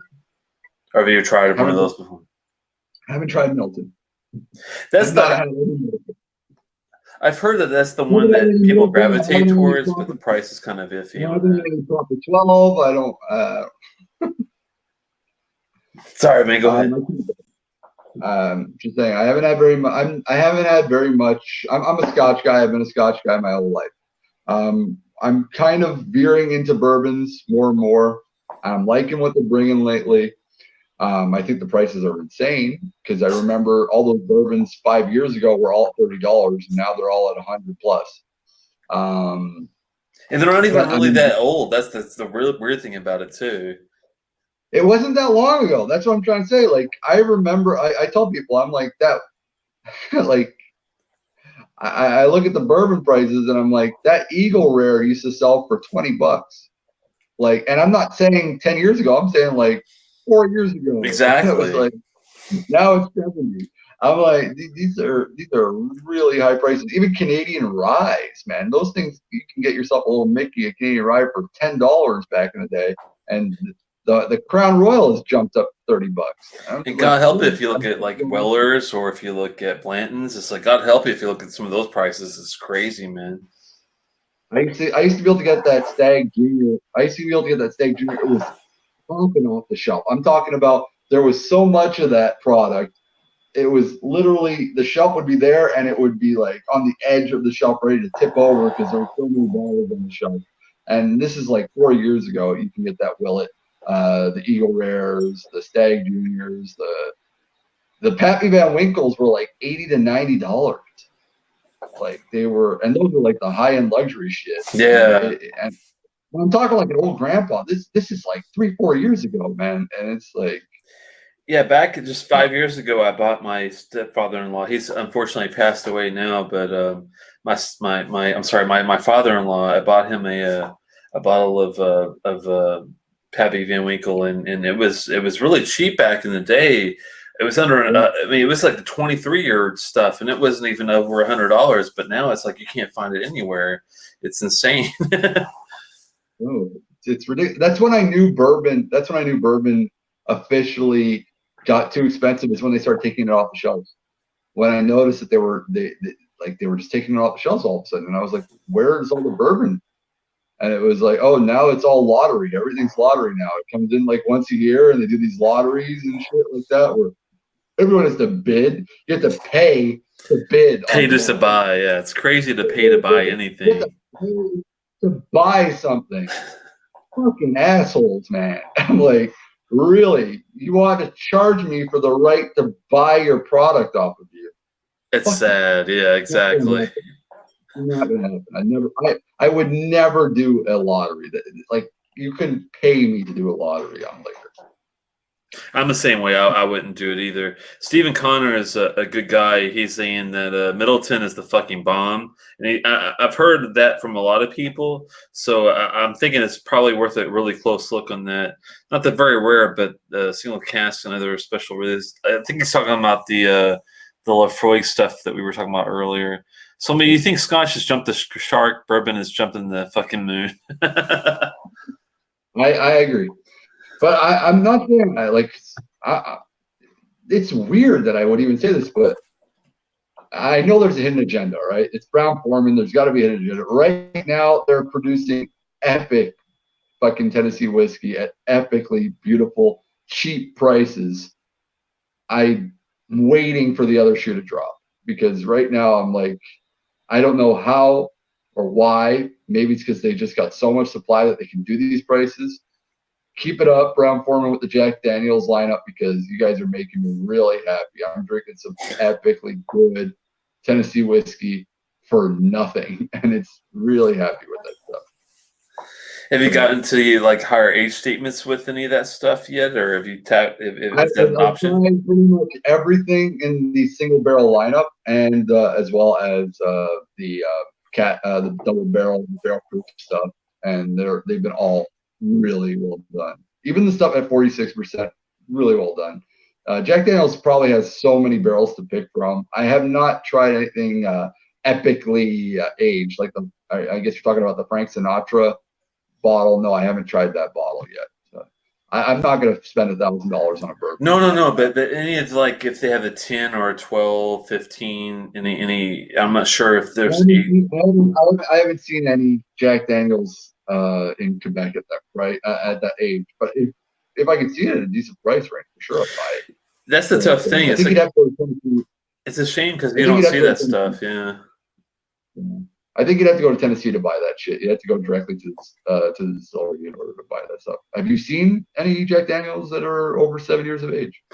I haven't. I'm originally from Kentucky, but I've lived away for so long. I used to when I was there till I was about 20, and then I moved to Oklahoma for a few years, and then I moved out to Wisconsin for a few months, and then I moved to DC for like um several years, and then in 2005 6 I moved to Baltimore, Maryland. Then I'm out to Severna Park, so I'm kind of like all over the place when it comes to that. So I've been kind of out, away from the Kentucky Tennessee sphere for too long to really know the age statement availability. Stephen Connors is saying that there's no plan on changing the prices on the barrel proof, and that's awesome because I think that barrel proof.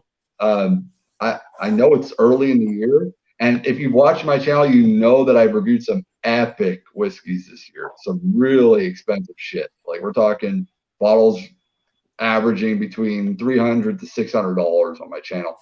That barrel proof to me is looking like the whiskey of the year for me this year. That Jack Daniels barrel proof, yeah. I'm in love with that stuff.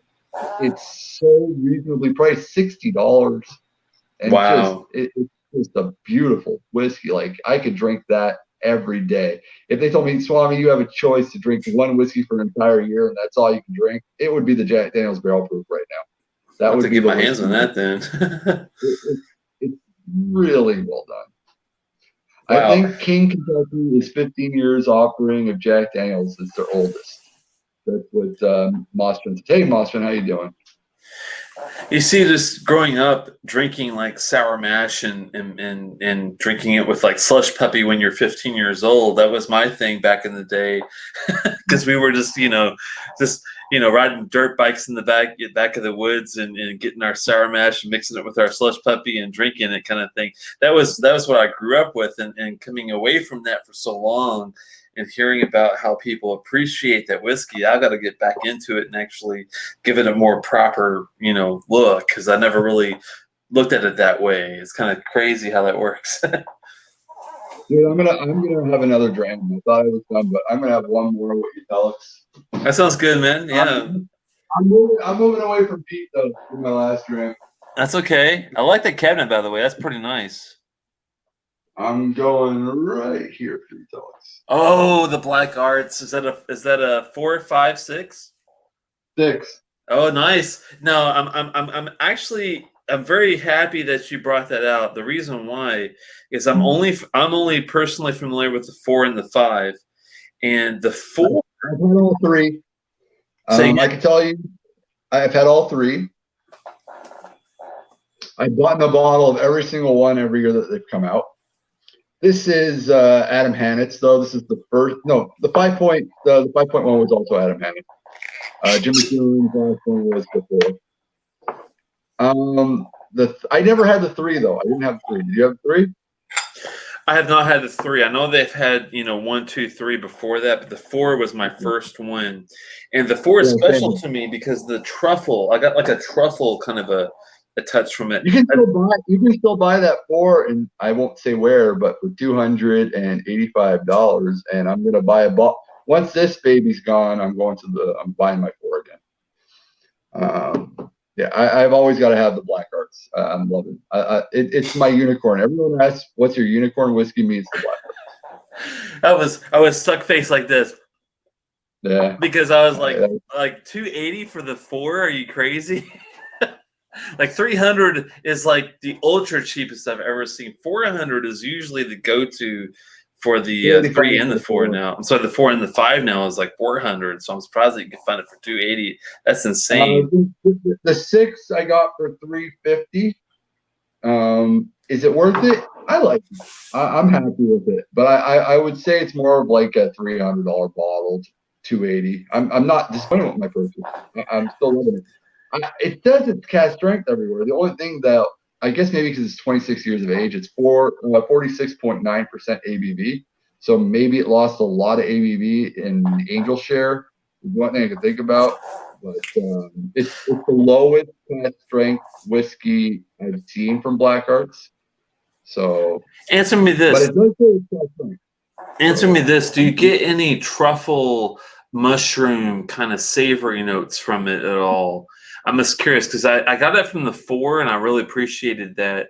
I didn't get so much of it from the 5, but the 5 had a lot of really nice tropical fruit, like pineapple-y. I like the 5. A lot of people didn't like the 5. I thought the 5 was great. I thought the 5 was the sweetest of I the, do like it, of yeah. the it was definitely not for someone that doesn't like a sweet whiskey, the 5. The 5 was very sweet. So I think there was a lot of PX influence on that 5-year-old. Oh, damn. Steven's got the Ardbeg 23. You bastard. Sorry. I love that. This one I think has a lot of Madeira and a lot of port casking. Ooh, I love a Madeira cask, man. Madeira, the Lafroig Madeira, I think is a pretty good one. And I've had other Madeiras that were pretty good. That's one of my favorite cask types, I think. I love the sweetness of it with the fruit and the sweetness kind of factored in. It's got the sweetness, but without the dates that you get from so much Oloroso. That's the thing. Like, I'm not getting like an epic amount of dates in this one. So I'm guessing that there, of course, it's a mystery. We don't know what cask they use, so we kind of have to guess with our palates. But I don't get an insane amount of Oloroso off of this one.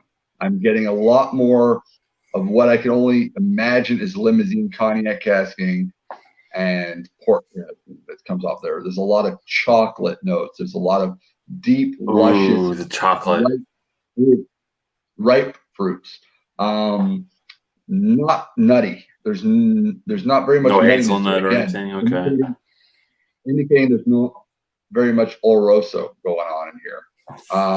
I don't get crazy amounts of citrus, so I don't think there's very much bourbon in this bourbon casking. I don't think there's too much of that because I'm not getting crazy vanilla and crazy lemon.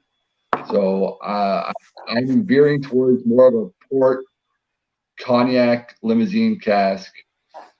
Gives me a clap for that. Looks like Tram's going to have a little Corey-Vrickin with this. I like the Corey-Vrickin. If you're in the mood for like a Talisker-esque dark Ardbeg with the white pepper, dark pepper, more of a savory dram rather than the sweet Ugadal, the Corey-Vrickin's actually not bad. I mean, it's a little pricey though. Is my only bitch is the 110, 120 price tag is a little steep. But we were talking about the Corey-Vrickin tonight because I finally on my channel reviewed the Ardbeg 10-year-old. And we were discussing how the Corey-Vrickin's about $20 more than the 10, and it's just so much more of an epic dram than the 10-year-old. That's true. Value-wise, it's good. I find the Corey-Vrickin better than the Oogie. I'm not. Oh, but wow. Again, I'm not a fan of the Oogie. I'm one of the few people that have just not sold on that Oogie like everybody else is. I found the Oogie had its moment from 2013 to about 2015, and after that, I found the Oogie dropped in quality. Since you spoke a lot of praise about the Talisker line and the fact that you like the Vrickin better than the Oog, I'm thinking that you're a spice fan. You like a lot of spice in your dram. Like, have you ever tried like the Highland Park Fire or the I'm not going to spend $350 on a 50. No, okay. Well, let's scratch that. How about the Tamdu, like a Tamdu batch strength? A cast like a batch 1, batch 2, batch 3, batch 4 kind of thing, maybe. There you go. Yeah. Do you like that? I bet you like that a lot, don't you? I love this batch 2. It's so badass. You're a fan of the spice, man. Have you ever took the gamble and went for the Longmorn 16? I've only had one Longmorn. It was the Longmorn 14, and it was an old particular bottling.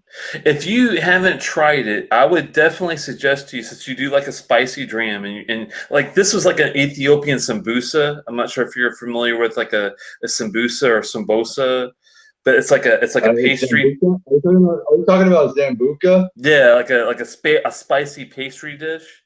if you're used. Oh, no, I'm talking about Sambuca, like the Italian liquor. No. A sambusa is like a Ethiopian spicy, savory pastry. That's a savory pastry. It's got a lot of spice in it. If you're down with that spice, you got to try the Longhorn 16, man. I think you'll be a big fan of it because it's got a really nice blend of spices and it's not crazy priced. I think for the 16, it was under 150. It's like 120 maybe at the high end. I'm thinking. See if you can Thank you find a very much. Longhorn. Say again? We have one thumbs down. I'm guessing that thumbs down is coming from Roy Aquavita. Uh-oh. What'd you do, man? Did you do something? No. It's cool. I'm just curious. Either that or whiskey whistle. Sorry, whiskey throttles in the building and not saying anything. I thought you guys got along okay though. Who? Me and Roy? No, you and Daniel. Yeah, he does it for fun. He always that's where I got those thumbs down from before. he likes to put me in my place. Oh, be nice to us, Daniel. We're just having fun like everybody else. That's all. I don't know if Daniel's or either that or it's Mike. That's crazy. Oh my, crazy. That's really good. I'm very happy to be hanging out with you tonight. You know, I don't do live shows very often anymore. Anytime I can get you, man, it's a blessing because I know we've tried to do the live before, and I've had technical difficulties and trying to learn as I'm going. And I'm even though I'm an IT guy, some of this YouTube shit, it's like its own thing. You know what I mean? Hey, Whiskey Scouts in the building. I had the pleasure of drinking with Whiskey Scout and eating duck wings. It was a great night. Was this in Montreal? No, this was in deep down in the Midwest. Whiskey Scout. He was wearing his overalls. Came in full redneck gear. He was already drunk when he met me. Awesome. That's the way to do it.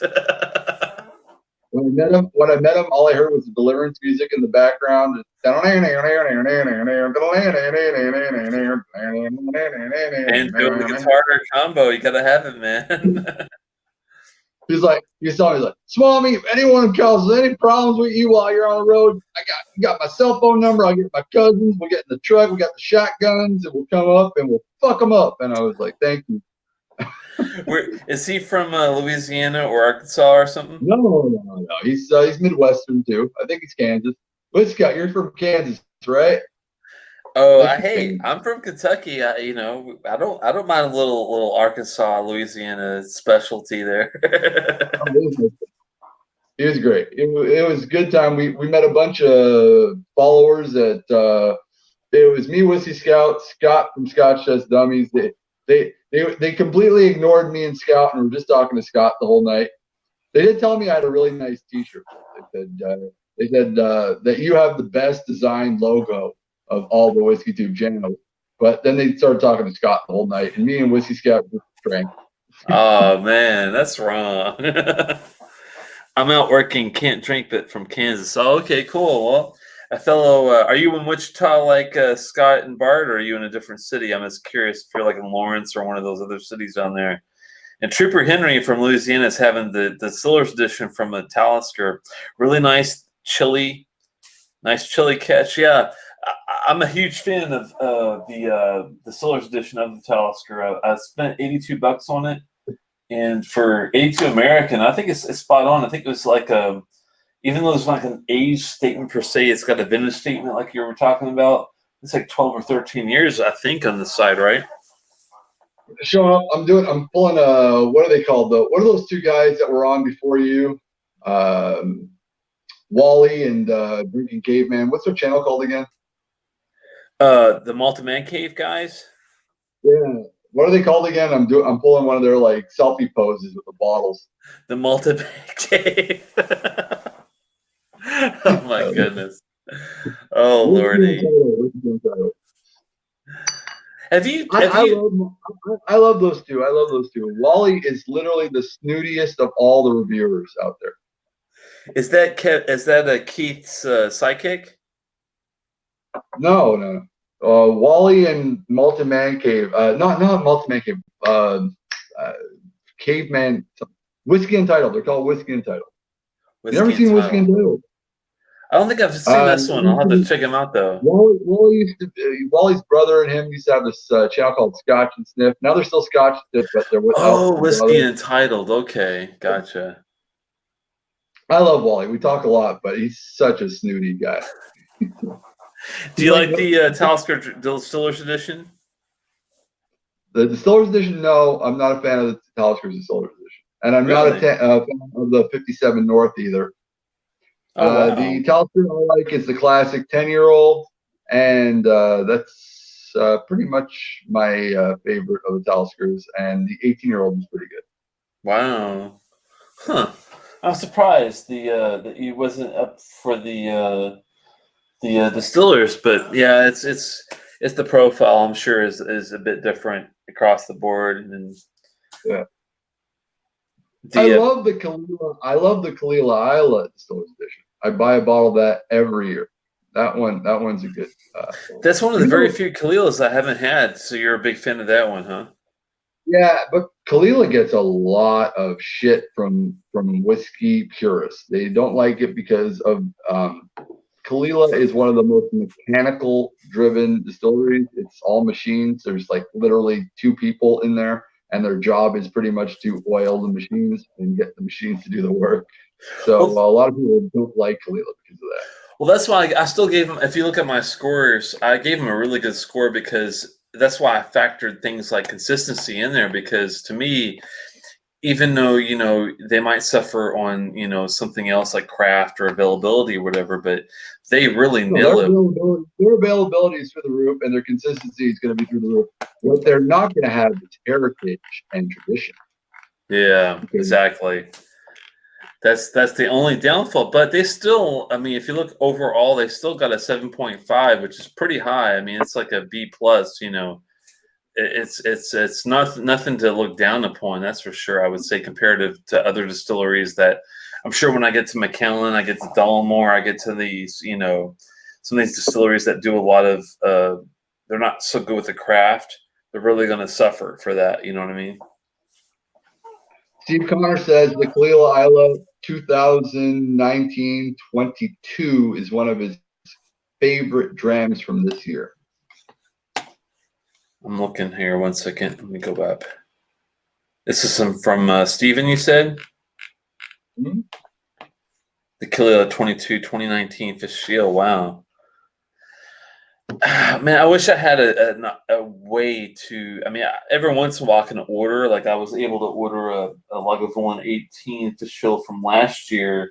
I haven't opened it yet. I'm going to keep it for like a special occasion. But every once in a blue moon, I might be able to swing for something like that. But some of these Fish Shield offerings, man, I mean, it's really tough to get them secondary market because they're so expensive after a year.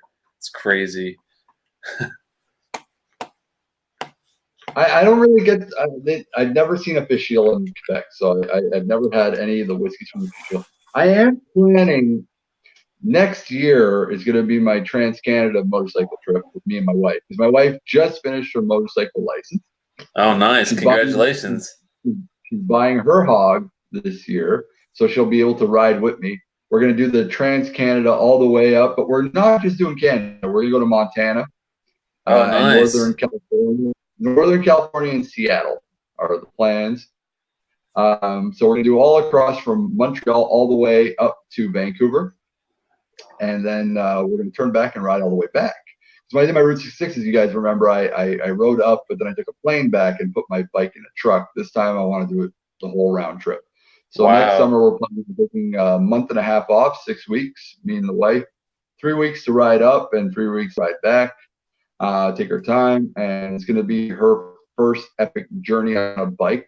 And we're going to try and see what we can see. I want to find some stuff in Montana. I've always wanted to ride the Rockies, so I want to do Montana all the way up to BC on the Rockies is the plan for me, because it's been awesome. My dream to ride. Yeah, I would love to meet up with you somehow. I mean, I might not be able You to got a hit bike? that trip, but maybe I can meet you You got a guys bike? up in Montreal. I don't have a bike, but just to like meet up some way, like if I'm ever, hopefully I get a chance to get up to Montreal. I've been up there once to visit with the family. We were on a vacation. We just went up there. I went to operate with my ham radio. I went to Montreal.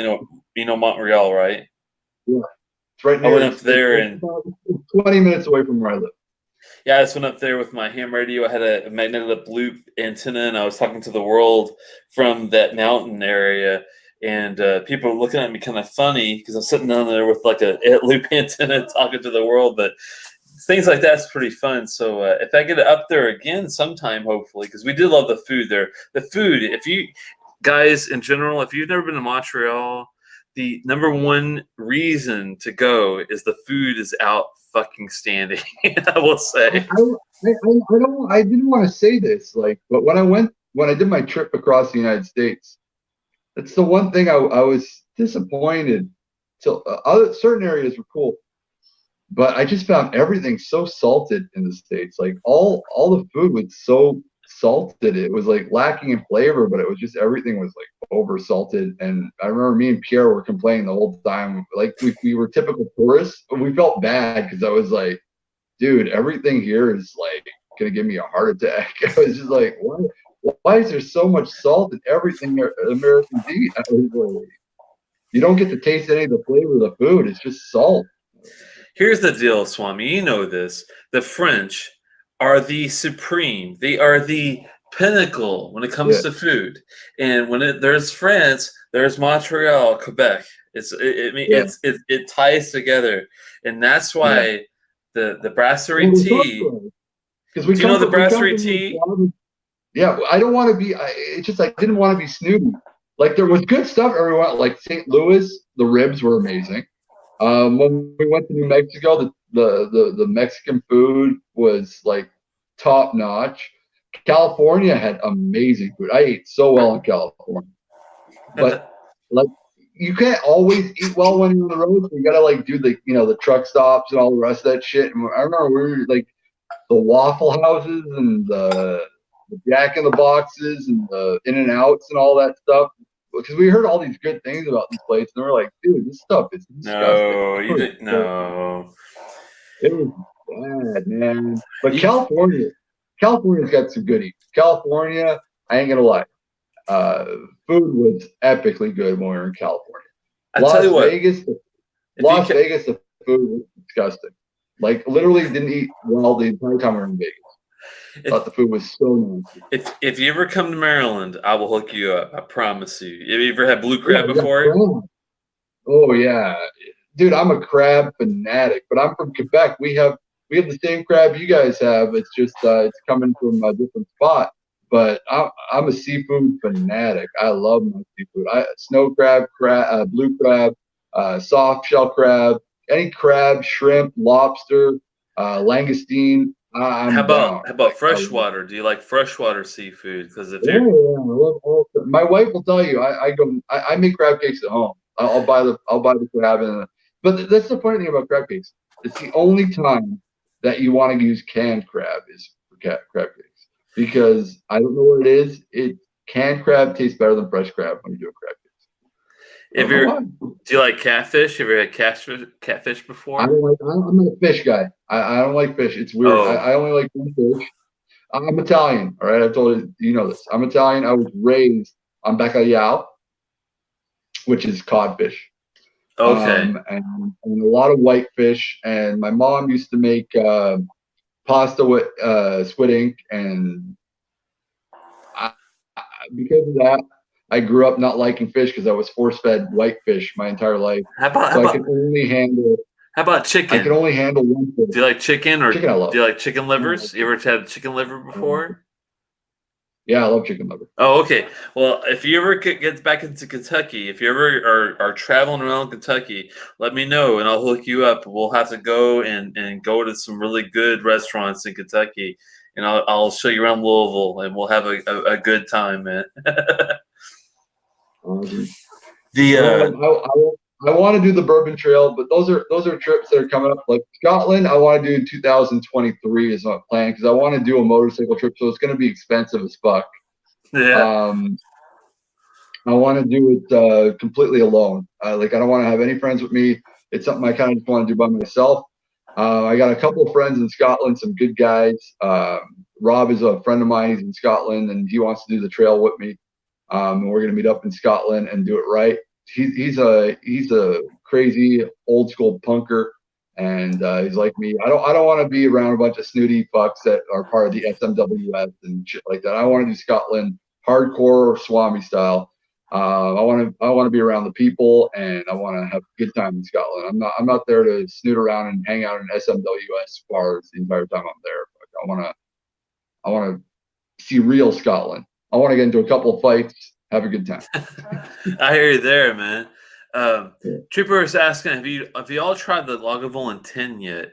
That's one that I have not had the privilege. I've had the 12, the 8, the 16, the Source Edition, the Fashil, but I've not had the 10. Have you had the 10 yet, by chance there, Swami? That's one of those, Which one? think. The 10 is one of those Ron Swanson, I think, deals. Which distillery? I'm sorry, I didn't hear. Lagavulin. Lagavulin 10? No, I haven't had it yet. It's not an airport exclusive. I got the 8-year-old and I got the 16-year-old in my bar. I just finished off my Distillers Edition. I had the Lagavulin Distillers Edition, which was decent. The PX Finish Distillers Edition, which was all right.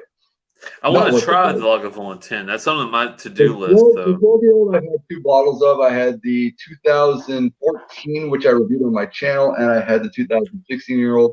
I think Mike That's Crazy's got a bottle of the 2017-year-old, 12-year-old. If I'm not mistaken, Mike, I see you in there making your comments about Las Vegas food being awesome. Congratulations to Mrs. Swami on the motorcycle license. If you ride through Glacier National Park, go to the Sunway Highway at sunrise would be epic for most chun. Yeah, I have to dip into that, man. Yeah. Well, she's going to be buying a Kawasaki Vulcan 650S, which is a cruiser-style bike with a race motorcycle engine in it. I told her that she can't buy a bike without ABS. So I said, you have to have ABS or you're not allowed to ride.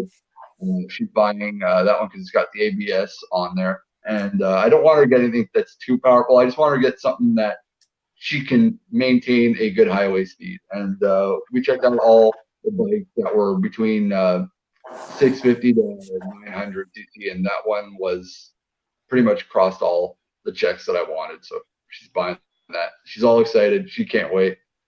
She's fed up of riding bitch seat. She wants to have her own bike. So. Steven's saying tough to beat Maryland crabs. Yeah, Maryland crabs are tough to really beat if you play them right. Swami ate only fast food in Vegas, complains it's bad. Vegas has made restaurants. Well, Swami is trying to get the real. I mean, I can understand where he's coming from because he's trying to go. He's going fast. He's traveling. I was on the road. I was on the road for 4 weeks. Budgetarily, I spent, and this was when the Canadian dollar was at 55 cents on the American dollar. So I spent $4,000 in 4 weeks. All right. I made a budget for $3,000. I went over my budget by $1,000.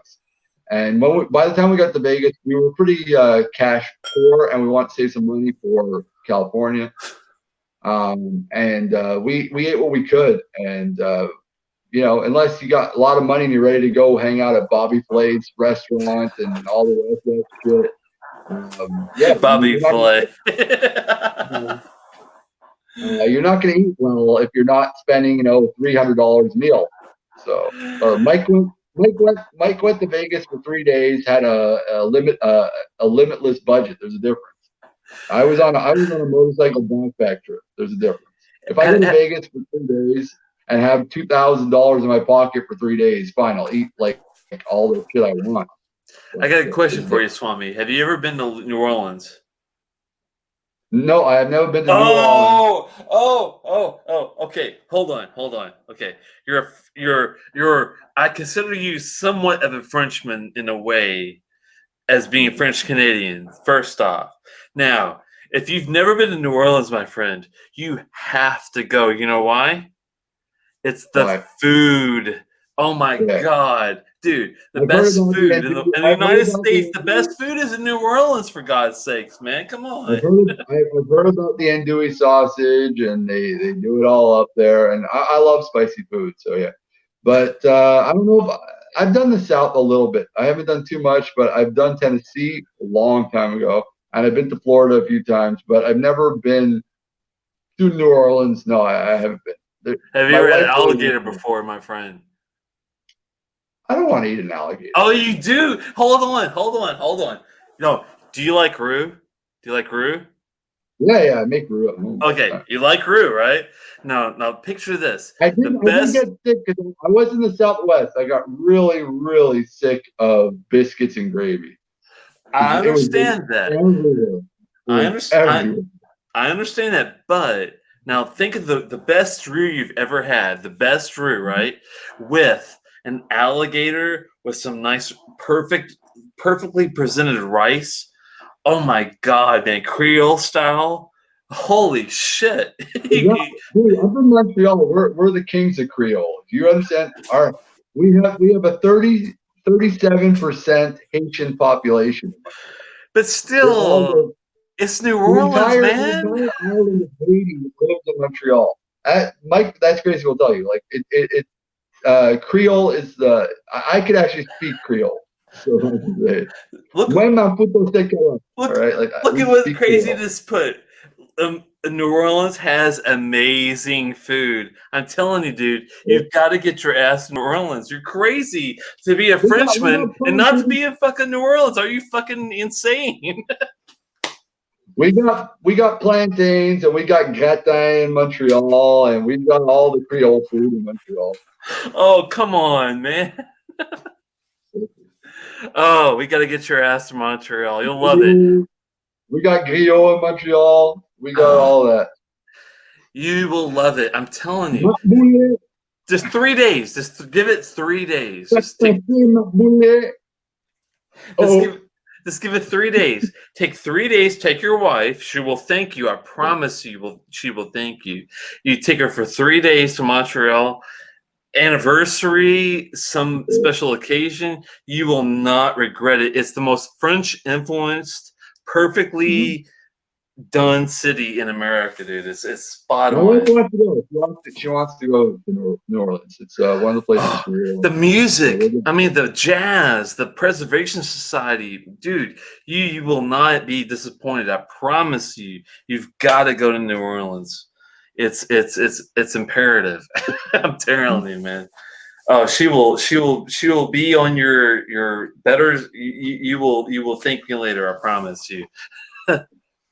Like I said, the next trip is Trans Canada. That's next year. The year after that, I want to do Scotland, but that I want to do by myself. And the year after that, we'll see. She wants to do Europe though. She wants to do